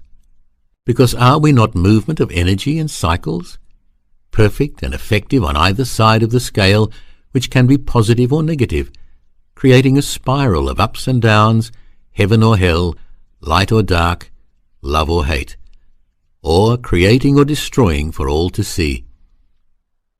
The most important for survival is what we eat, drink, and breathe. Divide these up into categories and see the vastness of possibilities. Is it all healthy, pure, and clean, or harmful substances that tarnish the light and shine of the pristine creation of wonderful Mother Nature we are? Without any of these we cease to be, so the better, purer, chemical-free, the more we radiate, shine, and can be seen, as we all are intended to be. Become happy in the now, as your future is who you are now. Your thoughts, which create the movement of energy, good or bad, happy or sad, laughter or tears, or the whole lot, will manifest for sure. Remember, it's all in your thoughts, which came from your past, which came from your birth. The future is death, but it is how you approach it that makes you go up or down, a beginning, middle, and end. You can't change the beginning and the end, and now you are in the middle. It's all in the mind of what to be, so create your stage, throne, domain, in love, light, and peace. Our lives are events of things that show, learn, and teach. This knowledge is what we are, whether health worker, dictator, janitor, or this knowledge is reflective, good or bad. So it comes from the heart. It's pure, true, and clean, and as they say, knowledge is power, and power should be in harmony of the heart, mind, and soul, the 1, 2, and 3. So now take this knowledge, keep what works for you, and leave behind all that doesn't, and start to have the wisdom to use it, to bring about a positive change in your life. As I said before, I can pass these teachings on to you, but what you do with them is up to you. If you start putting them into practice, your wisdom will soon start to shine through, as the sun's rays shine through the clouds, and you will light up other people's dark and misty paths, as I have done for you today. But you are much younger than me, so you will be greater than me, as you pass this knowledge on to others, by sharing the fruits of wisdom you gain. And you will also be a shining light for all those who are blind but want to see, and for all those who have no direction and are looking for a starting point, all those who say they are lost because they keep looking outside themselves, all those who are looking down at their feet, all those who don't have access to knowledgeable elders. Shine your light and love far and wide, young master, as you have the power to do so. So, friend, when we work together, we can do a lot to help bring about a change in our fragile but beautiful world. I often hear, well, what can I do to make a difference?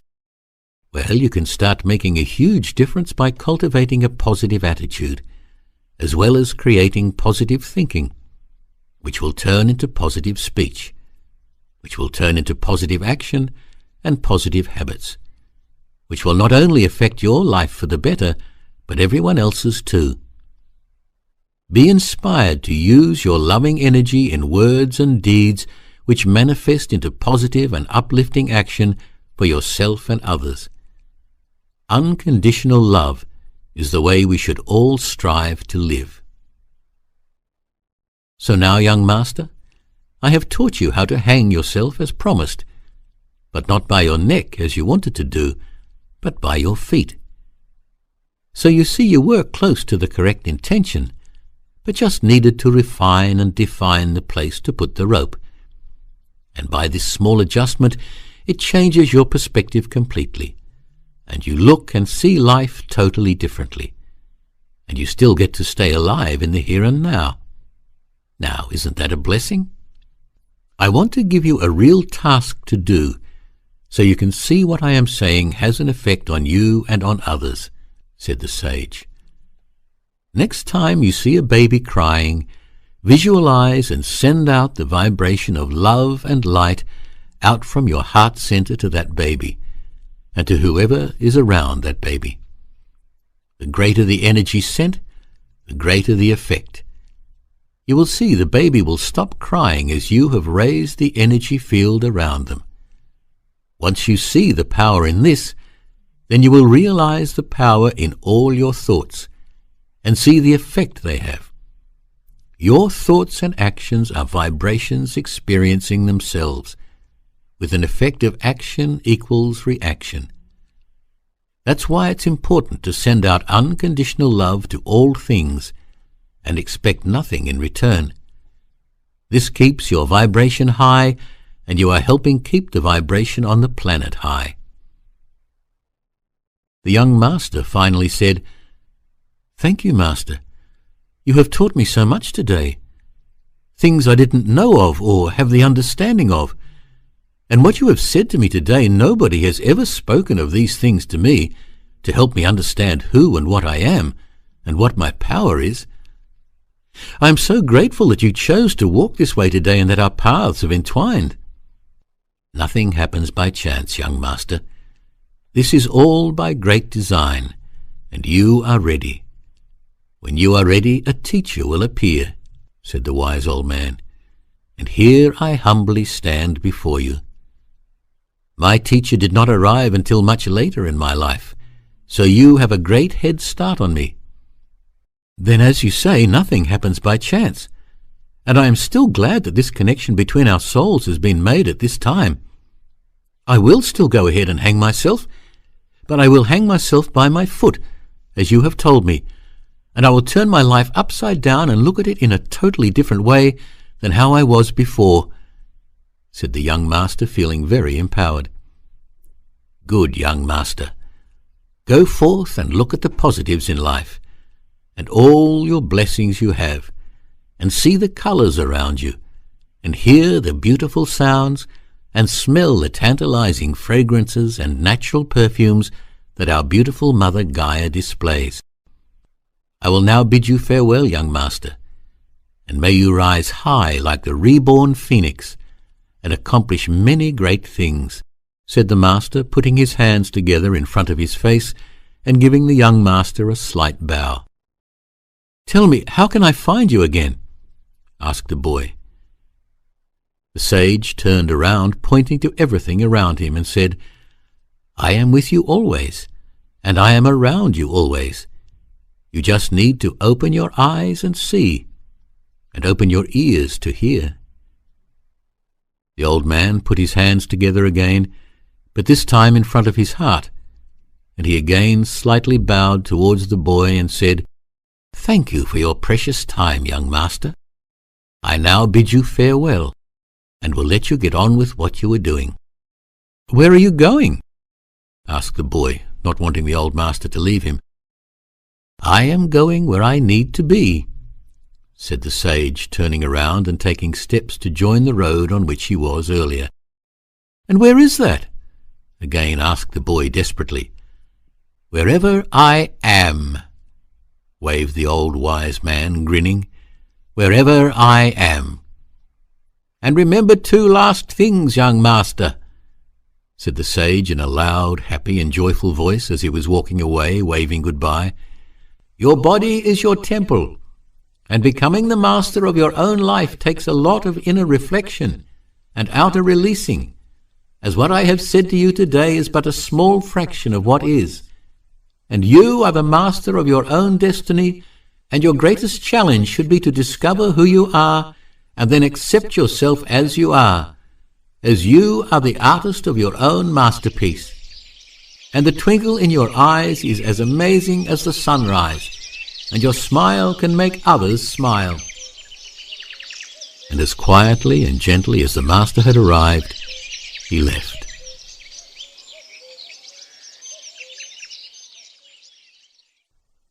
So by living in your heart, the place of your inner sun which shines and radiates golden, bright and warm light, which will in turn reflect on the moon, which is the mind, and thus bringing them together, merging the heart and mind, and let this become your place of truth, which will come from your inner being to become your outer reality. What you think internally, you will mirror and create externally. So it's important to combine your heart, the sun, with your mind, the moon, and become a brighter star than you already are.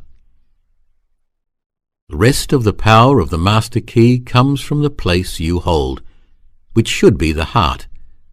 Love will join the rest together to create the master key. Without the heart and love, you don't have a master key to open up the doors of the divine. Alan Rufus. If you have enjoyed this audiobook and have gained something from it, please leave a message below and hit the like button. If you would like to support me, you can purchase a paperback book for yourself or to give as a gift to someone. Or you can also get your very affordable instant ebook download from the links below. Please also come to my website, alanrufus.org. That's ALLANRUFUS.org, and register your email address to receive other motivational bits and pieces, information, newsletters, as well as to find out about any upcoming talks that I'll be having. Thanks again for taking the time to listen to this personal development book, and take with you that which resonates with you and leave the rest behind for another day. Please feel free to share this link with all your friends and family. I hope to see you at one of my talks. I wish you blessings of love, light, joy, and peace. Alan Rufus.